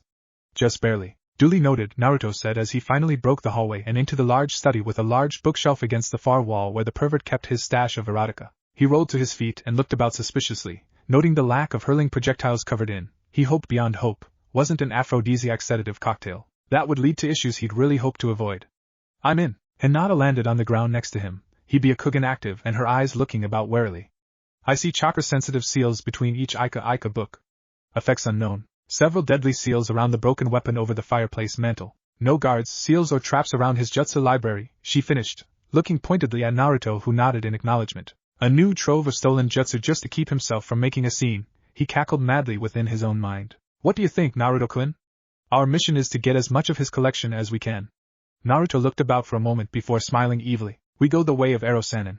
Over the headset, both Anko and Kurenai looked at each other in confusion as they mouthed Ero-sanin at each other. Naruto continued to explain to Hinata as he moved over to the bookshelf against the wall, making sure to stay to the side with jutsu scrolls. Anko-sensei said the old man authorized this mission as a test because he knew Kakashi's habits, even if she did fail to mention he was a paranoid bastard. He mumbled more to himself. Anyway, the mission was to succeed in getting Kakashi's books, which means we should be excused for, he looked about sheepishly, unorthodox means of getting them. He pulled a scroll out of his pocket, and drew a few quick designs on it before everyone over the comlink heard a cry of "Fuin." Smart move, Naruto-kun, Hinata said with a smile. Why deal with the traps when we can just take them with us to deal with later?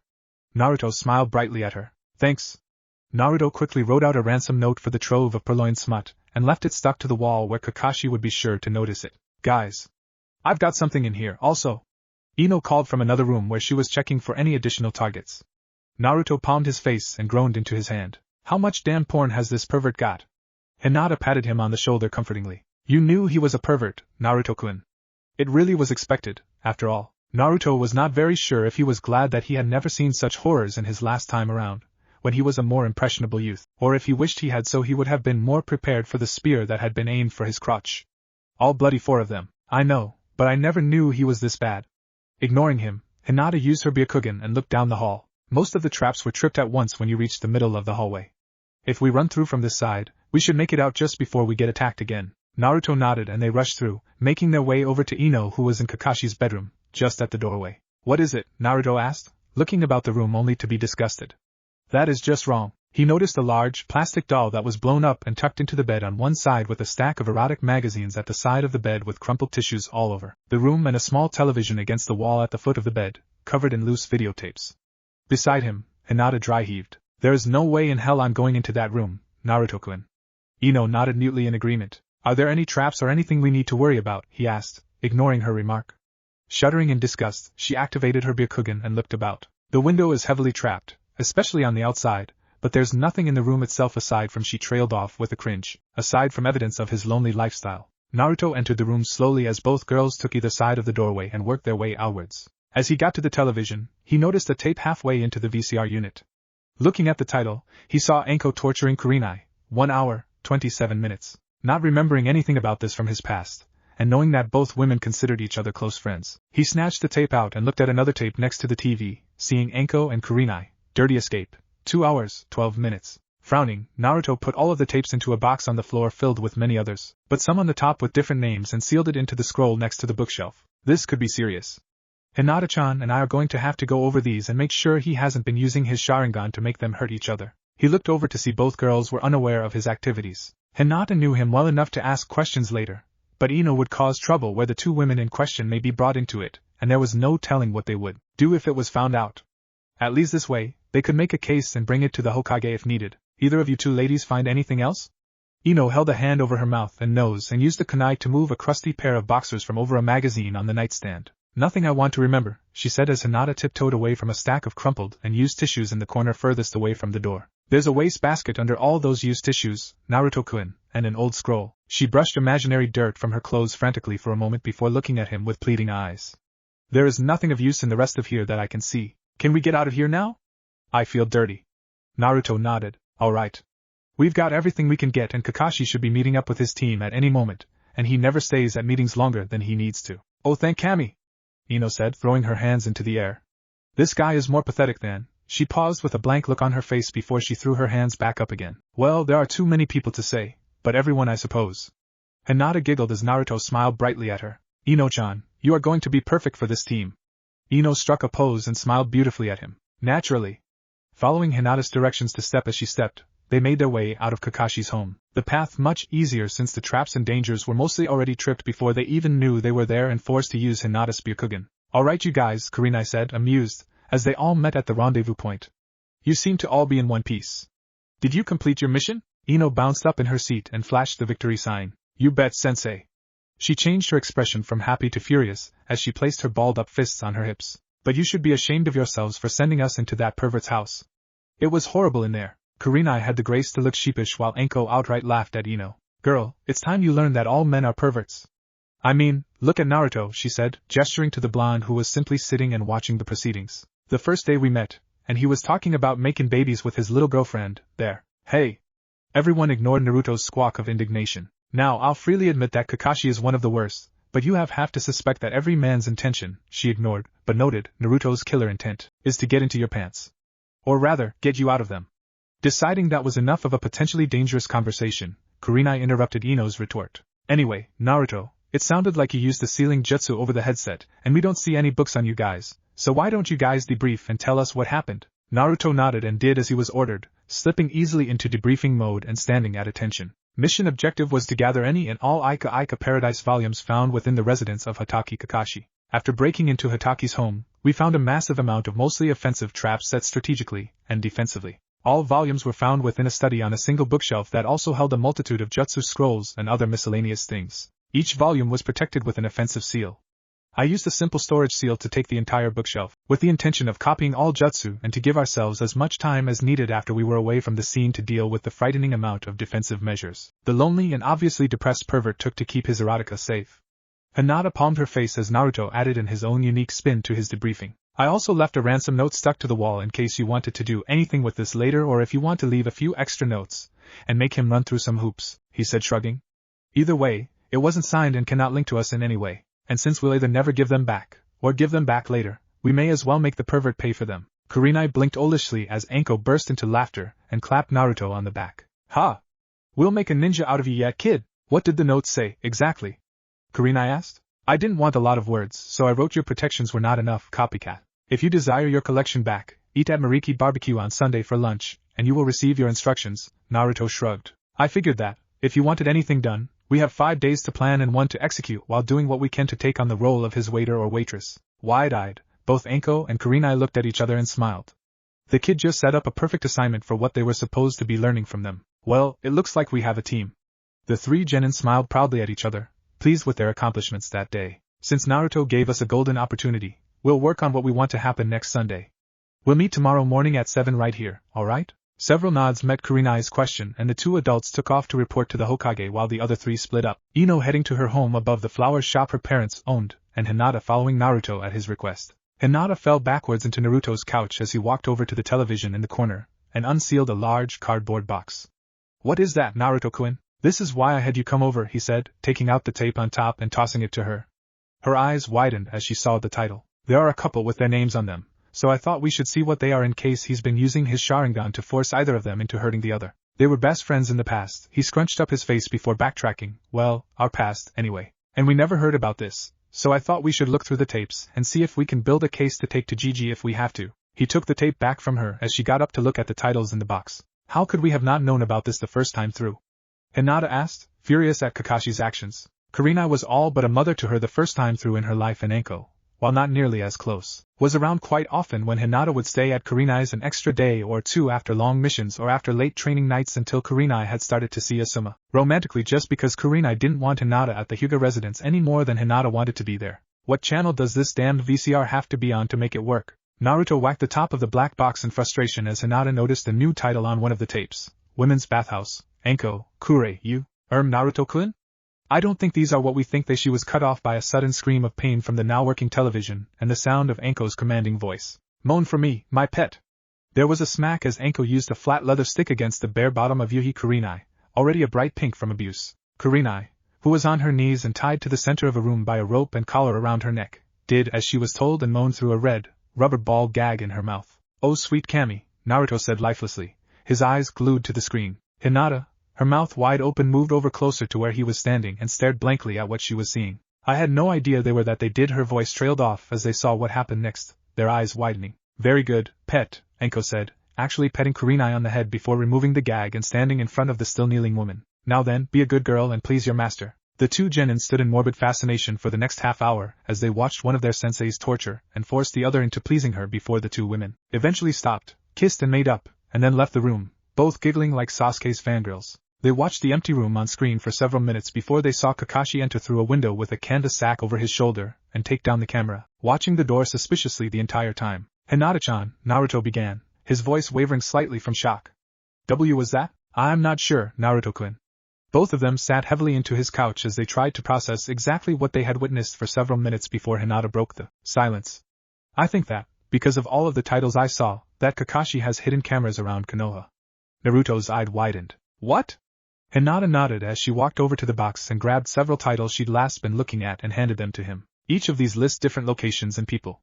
The majority of them are labeled as either a bathhouse or as being a part of the red light district. She looked sadly at the large box and what had to be several hundred hours of broken privacy and stolen moments. Naruto looked to be about ready to pass out. But Kakashi was always a pervert. But this is, he's a bloody pervert. Why the hell doesn't he get a girlfriend, for the love of Kami? Naruto was truly beginning to wonder about his involvement with Meito Gai. There was an awful lot of enthusiasm and large number of challenges between the 2. I don't know, Hinata said, shaking her head, but I think we should mention these to Kurenai-sensei and Anko-sensei, along with why you thought to hide it from them earlier to be safe, and see what they think we should do about it. Naruto nodded before suddenly jerking back. Hinata-chan, we just watched as both of our sensei got it on, and you want us to tell them about it? He asked incredulously. Hinata simply nodded. We don't have to tell them how much we saw, just what we saw. If they were being controlled, they will realize that, and then we can get this taken care of. If not, she shrugged, they will probably just kill him. Naruto snorted and agreed. Fine. But I still feel like this is going to end badly. Hinata pulled him up from the couch with a groan and pushed him towards the box. Just pack those up again and let's go ask Kurenai-sensei. I won't feel right if we don't get it done sooner rather than later. You know, he said as they exited his apartment, if he did just put up hidden cameras, they are probably going to ask for a king's ransom for his books back. Hinata just giggled. Hinata knocked on the door to her favorite sensei's home while making sure to keep a good hold on the rather fidgety Naruto. It was only a few moments later before Mitarashi Anko opened the door with a raised eyebrow. Is there something we can help you with? Yes, Anko-sensei. We would like to speak to both yourself and Kurenai-sensei if we could. Please and thank you. Anko stepped back and motioned them in, which she was mildly amused that Hinata had to practically drag the shaking Naruto in. She led them to the sitting room where Kurenai was sipping at her tea before looking up worriedly. Is there something wrong, Hinata? Kurenai watched as Hinata forced Naruto to sit down on the couch and then sat next to him, holding him in place, and apparently using a lot of force to do it. Possibly, Kurenai-sensei. This is actually about something Naruto-kun found within Kakashi's home. She turned to Naruto and gave his arm a squeeze. Naruto-kun? He sighed in defeat as Anko took her seat next to Kurenai. While we were in Kakashi's bedroom, I noticed a cardboard box next to his television and a videotape sticking out of his VCR. He looked around as if checking for quick escape routes before continuing since Hinata had a firm grip on his arm.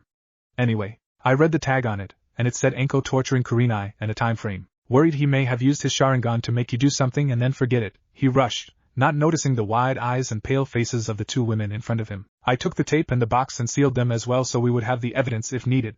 He squirmed in his seat, watching the floor and scratched the back of his head. Anyway, Hinata-chan and I popped it into the VCR to see if it was as bad as we thought, and well, he trailed off, not wanting to say the rest. We saw the two of you playing a bondage game, Hinata supplemented for him. We then saw you leave and Kakashi enter through a window and take down the camera. Hinata saw both women pale when Naruto mentioned the title to the tape and felt that, while Kakashi had certainly done something wrong, both women knew exactly what was on the tape and felt assured that it was nothing more than a hidden camera after knowing what the two women did together. After a few moments of tense silence, Kurenai decided to speak. I suppose you would like an explanation of what you saw then. Kurenai and Anko both shifted uncomfortably, not really thrilled to have such a conversation with two 13-year-olds. Actually, Hinata said, knowing Naruto was all but useless in his embarrassed state. We just wanted to be sure it wasn't something that Kakashi was forcing either of you into without your knowledge or consent. While it seems you did this on your own, he must still be held accountable for his part in it. Kurenai looked at Hinata, her expression somewhere between shock and confusion. You don't want to know why she trailed off as she gestured between herself and Anko, who was looking at the pair in front of her critically. Hinata shook her head and raised a hand in a stalling motion. I thought you may have had feelings for Sarutobi-sama, but I can understand if you and Anko-sensei have feelings towards one another, be they love or lust, and want to act on them. That isn't a problem for me, and it wouldn't be for Naruto-kun either, if he didn't think you were going to try to kill him for having seen you both naked, she finished, obviously using her own weight to keep Naruto from escaping at this point. Both Kurenai and Anko looked from the children in front of them to each other and back again, surprised as hell that they weren't threatening to out them for their activities or blackmailing them into doing something for them. Homosexual activity, while not exactly against the law, was highly frowned upon within Konoha, even with their pacifist and peaceful views. So you aren't going to tell us that what we are doing is bad or try to blackmail us into giving you money or extra training or anything? Anko asked, not truly believing her own or Kurenai's luck would hit at this point. They had always believed and accepted that they wouldn't be able to continue their relationship after Kurenai became a genin instructor, but this gave them hope that blossomed in their chests as both children looked affronted at the idea and vehemently shook their heads in denial. No way! Naruto shouted. You're both great people. We'd never hurt you like that. Hinata nearly winced when she realized that Naruto shouldn't know anything about Kurenai yet, and neither should know Anko but as a name in passing, but passed it off as Naruto and attaching to people immediately as he used to when he was this age if they showed the slightest bit of friendship to him. Naruto-kun is correct. You have both been wonderful so far, and as our sensei, you will already be training us, so there is nothing to fear about that. And I certainly have more than enough money while Naruto-kun will be receiving his father's inheritance soon. Money is not something either of us need. She suddenly smiled dangerously at them and held up a finger. However, this means that we won't stop you from doing anything, if you don't stop us. All three people in the room who heard Hinata dropped their jaws in shock. What? All three cried out, causing Hinata to giggle and roll her eyes. We don't be doing anything very bad for a while, but this means you have to try and be understanding of Naruto and myself enjoying a nice cuddle or kiss every now and then. Do so, and we won't begrudge you of the same thing. Anko and Kurenai both realized that she wasn't asking for much, and felt it a fair compromise and nodded. But Kurenai said, glaring at Naruto who shrank back in fear, I draw the line at pants coming off for the two of you. Do you understand? The two teens nodded. Kurenai really wanted to say something about Hinata's bra remaining on as well, but felt that would be pushing her luck. She didn't believe either of them would truly tell anyone about her and Anko, but that wasn't to say that they couldn't change their minds and ask for something else. So, Anko beginning to believe the two for the first time, what exactly has Kakashi got in that box of yours? So they actually passed your test, Kakashi? Sarutobi leaned back in his chair and took a heavy drag on his pipe as Kakashi nodded, looking rather surprised himself. Yes, Hokage-sama.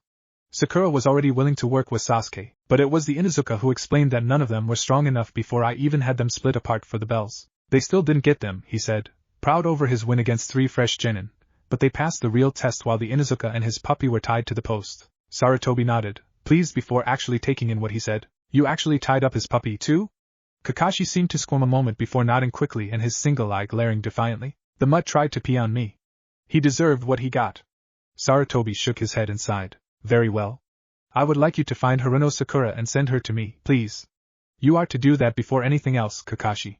You are dismissed. Kakashi poofed away and Sarutobi pushed a button on his desk to alert his secretary to send in the next appointment. It was only a few seconds later that the woman opened the door and let in a man who dressed eerily similar to his grandson's tutor, Ebisu. A simple black jogging suit, kunai holster, sunglasses and a forehead protector with a scroll on it, the last being the only real difference. Messenger Ninja 2239, Rana, at your service, Hokage-sama. The ninja fisted his right hand and placed it over his heart as he bowed in one of the most traditional warrior salutes. Thank you for your time, Rana-san. I actually have a slightly different message request I would like to ask of you if you are willing to listen. The spectacled man in front of the Hokage nodded. I have no qualms with hearing you out, Hokage-sama. Please continue. He took a seat after Sarutobi motioned for him to do so, realizing there was a short conversation coming up. Several years ago, we had a woman move to Konoha from Whirlpool to live with her husband. She was a jounin from their ranks, actually. Her name was Uzumaki Kushina. The Sandaime slid a folder over that had all public and any additional classified, but safe and potentially necessary, information within it. What I am hoping to ask of you is not only to deliver a message that cannot be written down, but to find any potential living relatives of this woman. Rana looked through the folder for a few moments, looking at locations and names before looking back at Sarutobi. I believe I understand, but this is an unorthodox request. Should I, in fact, find any remaining Uzumaki, what is my mission supposed to be from this point? We do not locate people simply to be killed at a later date. The aged Hokage immediately shook his head. No. There is nothing like that. You see, as I stated, she moved here to live with her husband. As you most probably know, it was just over 11 years ago that IWA destroyed Whirlpool and forced them to disband, killing many of the Uzumaki clan along with them. Kushina had a child 12 years ago. Unfortunately, the night of the Kyuubi attack, she died during childbirth, and her husband died during the attack while fighting off the beast. Rana nodded and double-checked the folder to be sure the information he had already committed to memory as accurate. So, this is actually to see if the child has any remaining family, then, since you cannot be sure if any are still alive to deliver the message itself to, and then deliver it if any are found? Correct. I recently learned that I hadn't been doing as much as I could have for the boy, and I am hoping I can make amends by using my authority for something worthwhile. He slid over 2 fresh scrolls, one with the leaf emblem and the other with Sarutobi's personal seal. The leaf emblem holds a false message to a person simply known as Judinyum, who is a roaming healer in case it becomes necessary to alert anyone to your mission. He held up a hand to silence the shinobi in front of him. I know you and your brethren hold a great respect and pride amongst anyone who uses your services for doing absolutely everything in your power to never fail, and that none of you have failed yet. But this is merely a request in asking for any Uzumaki to alert us to their existence, and that we have an orphaned Uzumaki we would like to let know he has a family. There is no need to have any more risk involved than necessary. It took a moment, but Rana could see what was really being offered. Most often, a messenger ninja's services were only used for international documents and other such important services.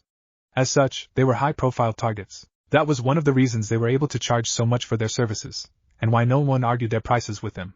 They got their money's worth, guaranteed. With this, even if the enemy took his scroll, which was an expected item to have with their services, he needed only to put up enough of a fight before losing his scroll. I see what you mean, Hokage-sama. Your value of our life in this endeavor is appreciated and will be remembered. If I may, he gestured to the second scroll. What is that one? That is what will really give you your payment for your services. This is a request of the Sarutobi clan, not the Hokage of Konoha. As this is the case, you may only speak to myself, or my son, Asuma, for the resolution of this mission. That scroll is to be shown to only a Sarutobi, or an Uzumaki. It is a blood seal, so only one of those 2 lines can open it.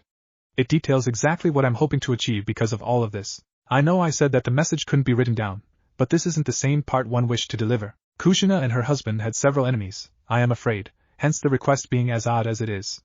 As such, you will be paid 4 times your usual fee for such services. Rana went wide-eyed as he realized how much he was getting. This was the equivalent of collecting the bounty on one of the most infamous Nukenins still alive. Hokage-sama. I don't know what to say. Sarutobi chuckled. Just say I accept and I am sure we can both be happy about our decisions. As Rana did that very thing, Sarutobi recognized his secretary flare her chakra a moment to let him know he had another visitor. Should I make contact with any Uzumaki, I give them the scroll you have handed me and await to see if they have any instructions, yes? Sarutobi nodded. That would be it, yes. Rana bowed in the more traditional method this time and left, allowing the pink-haired Haruno Sakura to come in. Ah, Sakura-san. Please sit down. Sakura did as commanded, quite obviously nervous. Thank you, Hokage-sama. Sarutobi waved off her formality as he got down to business. No need for the formalities. This is going to be an interesting conversation and I want us both to be comfortable. Also, he said as he noticed her nervousness spike, you have done nothing wrong and are in no trouble. Put mostly at ease, Sakura scrunched up her face. Then, if I may ask, why have you called me here, Hokage-sama? Mentally, he sighed. Why couldn't more people treat him like Naruto did when he asked for no formalities? First, I must get your assurances that what we discuss in this room will never be spoken to anyone other than the two of us, and only when I call you in here to discuss it outside of an immediate emergency. Failure to do so will be considered treason and immediately followed by execution, he told her, his voice grim. He didn't want to be so serious, or to start things off this way, but he needed her to know exactly how severe secrecy would be in this case. You have the right to choose not to hear me out, and if you do, you can leave now and we will not discuss this again. Regardless of what you choose, you will never speak of this meeting to anyone. If you agree to the mission I wish to give you, or not once you hear it, you have the choice to decline, the previous rules still applying. Do you accept? After waiting a few moments of letting that sink in and letting the girl's wide eyes stare at him long enough without blinking, he decided to see if he fried her brain. Sakura-san? What? She shook her head a moment before blinking rapidly. I can hear you out and still decline the mission, but I won't be able to tell anyone about any of this no matter what. Correct? Sarutobi nodded. Okay. I'll hear you out, I suppose. Very well. As of this moment, anything discussed will get you killed if you speak about it to anyone. Now I am aware you hold feelings for Uchiha Sasuke and that you are a part of his Genin squad, number 7, and passed your evaluation today. Are these facts correct? Blushing brightly at being called on her crush, she nodded. Yes, she squeaked. I am going to be frank with you, Haruno-san. Many of us in power are worried about the boy's mental health. Do not interrupt, he commanded firmly as he saw her open her mouth, probably to defend the boy's overly large pride. Now, during the Uchiha massacre that night, young Sasuke returned home just in time to witness his older brother, the very same brother Sasuke looked up to more than anyone else, murder his parents. He continued through, not allowing her to ask questions as her eyes widened horribly, and she paled. Itachi used a very vile technique on Sasuke that night. It was one of the world's most powerful genjutsu. It made Sasuke watch as Itachi killed his parents, and the rest of the Uchiha clan, repeatedly for 72 hours straight. Sweet Kami, Sakura whispered, never having heard the actual story from anyone before. Everyone had known that Sasuke was the lone survivor and that he had confronted his brother that night and survived, but no one her age knew this much. It was after that the sweet, caring Sasuke died and he became the boy you know him to be today. Gulping, Sakura looked at her feet as she spoke. Why are you telling me this? In truth, Sarutobi heard what Naruto had told him about Sakura being the one that had wormed her way into his heart. Naruto said he had learned after the fact that she was nearly able to get him to stay in Konoha and not defect to Orochimaru. He was hoping to strengthen that very bond and possibly forestall such a thing from happening again. He just couldn't tell her this. To be honest, it is because we feel he needs something to live for, he said, gauging her reaction carefully. Or perhaps someone. She looked up to him so quickly he was worried her neck would snap and her eyes widened to almost comical proportions. Someone. You mean? Sarutobi nodded as Sakura trailed off and a blush flushed over her cheeks. What I propose is to guarantee that Kakashi works extensively on team-building exercises and makes sure that you and Sasuke spend a moderate amount of time together, he said, leaning back. He hated to put a girl into this situation in the best of circumstances. And these were far from even good ones. But she was a ninja, and this was something that came with the job description. They were also extremely young, which was one of the few things that also eased his mind, as nothing serious was likely to develop for some time, even with hormones kicking in at such ages. The Uchiha's cold attitude would keep her distance for a while also. After all, the Chunin exams were only 7 months away that Konoha would host them. The exams coming up in a month were being hosted in IWA, and they didn't want to risk Konoha Genin in such an area without decent combat experience, so only the older teams were allowed in. IWA held grudges far too strongly. There were simply too many accidents last time for them all to have been merely coincidence. I will also have Kakashi under orders to allow the two of you to share tents, since you would be the only female and need to share with one of the team under most conditions anyway. And make sure that, in general, you are near each other often enough to help you build such bonds, perhaps even team-building exercises as sleepovers and such. He watched as she blushed brightly before paling drastically. Do Aikiba-san, she drifted off, but her fears were certainly clear to the aging Hokage. No. Friendships would be nice, yes, but I only ask you to get close to form a strong bond with Uchiha-san. Seeing that a little more was needed, he decided to hint at the true purpose, but lead her another direction. You see, right now, Sasuke's desire in life is to kill his older brother to avenge his parents and clan. While we certainly have the power to offer him with our training regimens, other villages, if given the opportunity, would offer him their secrets if he defected, whether they truly give them to him or not. We cannot just give abilities and techniques without a strong foundation, but the draw of power is strong, and we fear Uchiha-san may not be able to resist such temptation. Sakura shook her head. Sasuke-kun would never betray the village. I'm sure he would do the right thing. Sarutobi sighed mentally again, knowing that he wouldn't. But he couldn't tell her that. It isn't that we don't believe in him. But we have psychoanalysts who observe how people behave and interact, and quite frankly, Sasuke has nothing to live for right now, he said bluntly. He has absolutely nothing fundamental to tie him to Konoha and her people. He wants to revive his clan, yes, but he wishes to kill his brother first and foremost, and a clan can be revived anywhere. He has even stated directly that his goals are to kill his older brother, Itachi, and then start to revive his clan. Until then, he will do whatever it takes to make his goals a reality.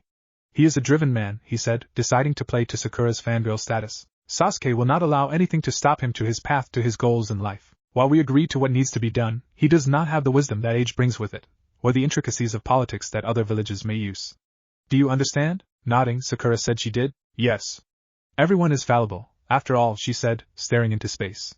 Other villages could lie to him and promise him things but not give them, maybe even promise more and more techniques if he impregnates women in their village. Exactly, he said, relieved to have any kind of out.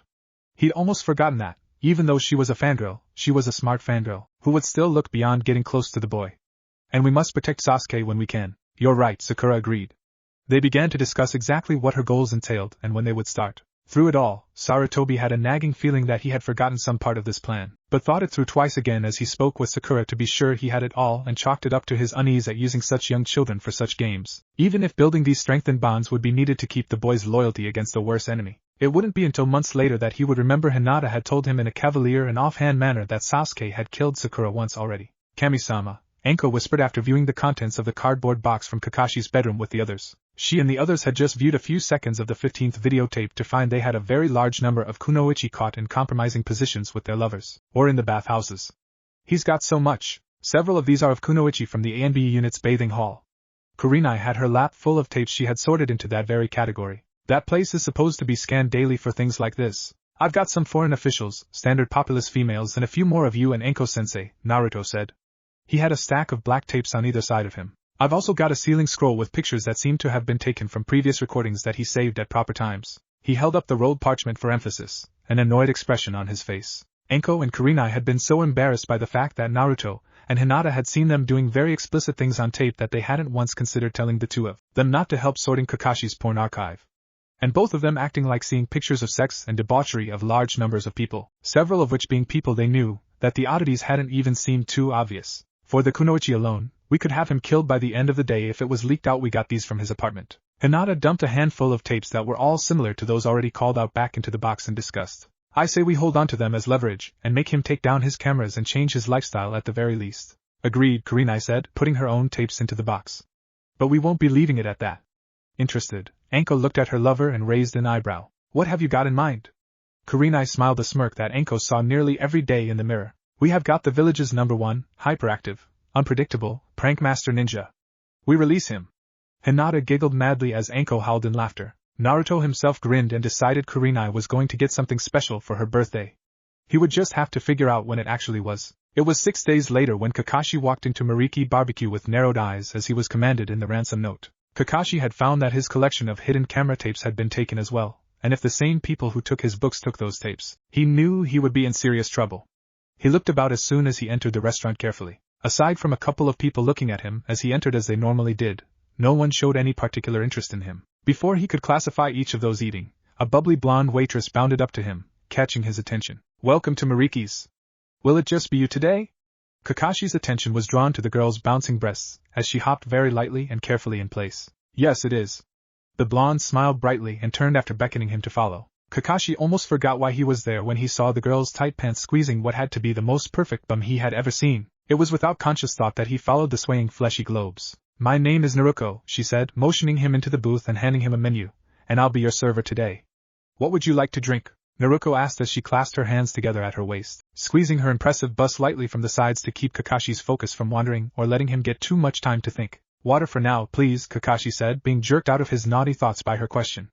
Naruto nodded with a bright smile and light blush. I'll be back in a few moments. She turned to leave and Kakashi stared at her rounded bum as she walked away, fighting against the urge to chase her down and bite her left cheek. I bet that thing would bounce right back too. Grr. He growled in his mind as he made a biting motion towards the unaware girl as she disappeared behind a door. The other members of Team 8 and their two sensei watched Naruto as she walked into the kitchen. Her smile turned into a look of sheer horror and make a beeline towards the sinks where she turned on the hot water and began scrubbing herself mercilessly. Unclean! Unclean! Ino and Hinata blinked rapidly as they saw Naruto's skin turn pink from the scalding water bath and furious scrubbing. Anko grunted in amusement. Get over it, kid. We've been working on this for the past 5 days.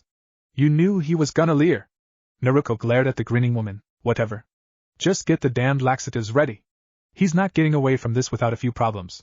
The 4 real women in front of Naruto laughed evilly. They had decided to bring Ino in on what they found in Kakashi's home, without mentioning Anko or Kurenai's involvement for now, more for her safety than anything. They didn't want to let too many people find out about what they had found, as it would damage his own reputation and more importantly, that of Konoha, and simply make a good many people unnecessarily angry.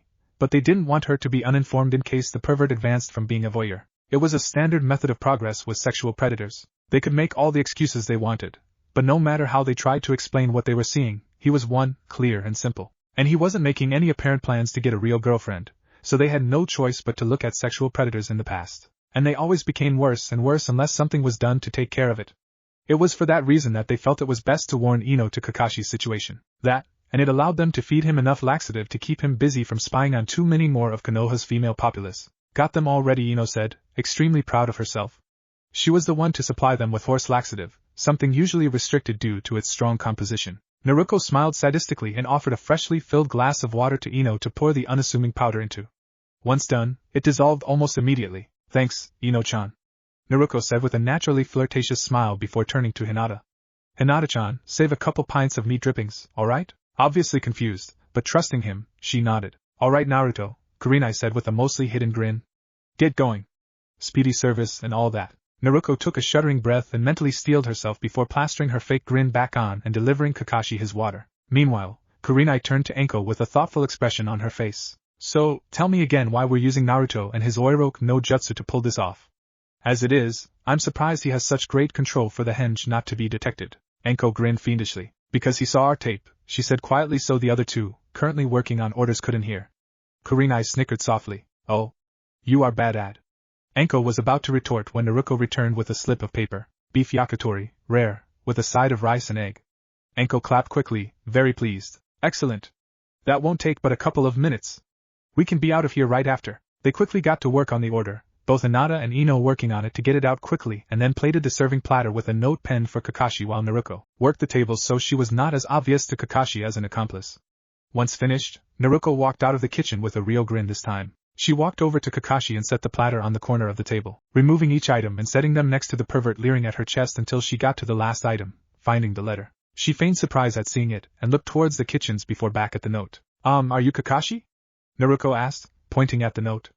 If so, it seems this is addressed to you. She handed him the note and stepped back, pretending to be nervous and unsure. I'll be back soon if you need anything. Kakashi watched the girl walking away, fooled by Naruto's acting skills. Or her bum, but either way, he didn't suspect her. Kakashi, well, we must say. We found so much more than simply your Ika collection, and so many that were signed by the author at that. You have hidden video footage of political figureheads, which could cause more than just a couple of wars, video of ANBU Kunoichi and simply random women from around town. TSK, Kakashi. Our original plan was to ransom your Ika collection for Jutsu. However, we now realize you have a serious problem. The fallout that would result if any of this were to come out would be disastrous. For you and for Konoha both. You probably would not survive the day if the Kunoichi find out what you have done, and Konoha not much longer as the wife of our current daimyo is on one of these little tapes. So, we will get the Jutsu later.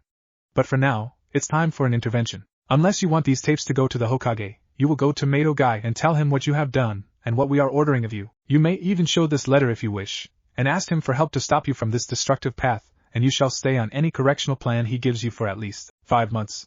While he has no current knowledge of this, we know him quite well.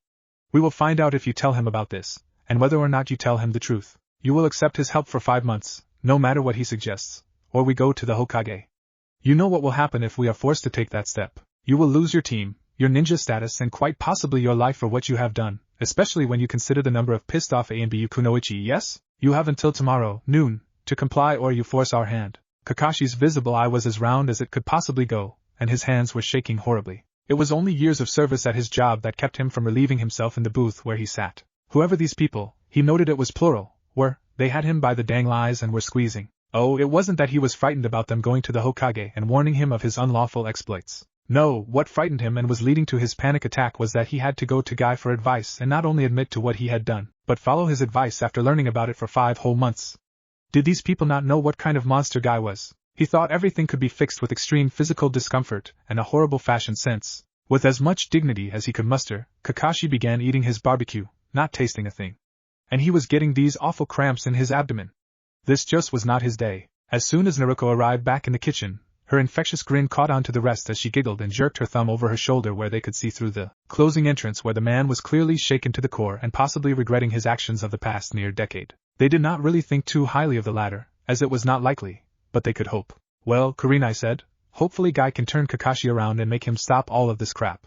The 3 genin nodded in agreement with her. Naruto, while not exactly respecting the man himself, did hold a few bonds from his previous life. The man may not have been much of a sensei, but he did go out of his way on occasion to try and help Naruto out. He brought him fruit and vegetable baskets sometimes, gave him advice on his chakra, even if he didn't take the time to sit there and instruct him about it, and protected them when he could have allowed them all to die. Hinata felt somewhat similar, though her thoughts were more humanitarian than friendly. Ino simply felt like he was a pervert as most men were and, while she didn't really know Guy, everyone else's assurances that he could reform Kakashi gave her hope he would stop being the pervert he currently was. For the next week and a half, Kurenai worked with them on physical fitness, and then jutsu in the mornings with 1 or 2 D-rank missions in between while Anko worked with them in the afternoons on the intricacies of infiltration, assassination and espionage, each playing assistant when the other was in her element. It allowed them an effective way to wake up in the mornings and cool down in the evenings since it was a known fact that information learned was retained better when learned before going to bed.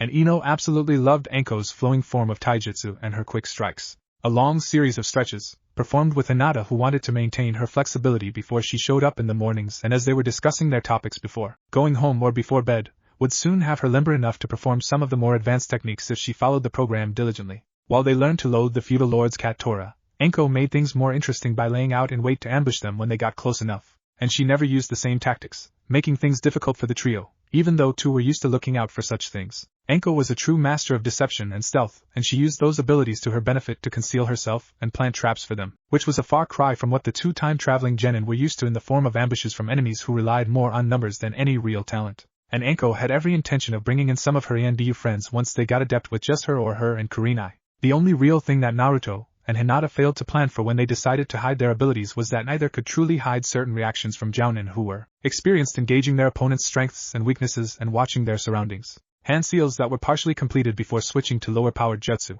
seamlessly switching to more advanced taijutsu forms and accidentally performing frequented jutsu without the full series of hand seals in such ways that only came with practiced ease and familiarity were being noticed more and more, and Anko and Kurenai were beginning to feel they would need answers soon. Sim-chan, have you found anything?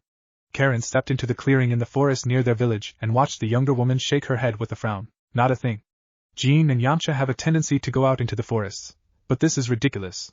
It's nearly nightfall. The 2 women began their trek back into Kensei's village limits to see if the children returned home since it was getting to be too dark to find and track any signs properly. If they aren't back when we return to the village, I'll send Joga to Konoha to hire a team of trackers.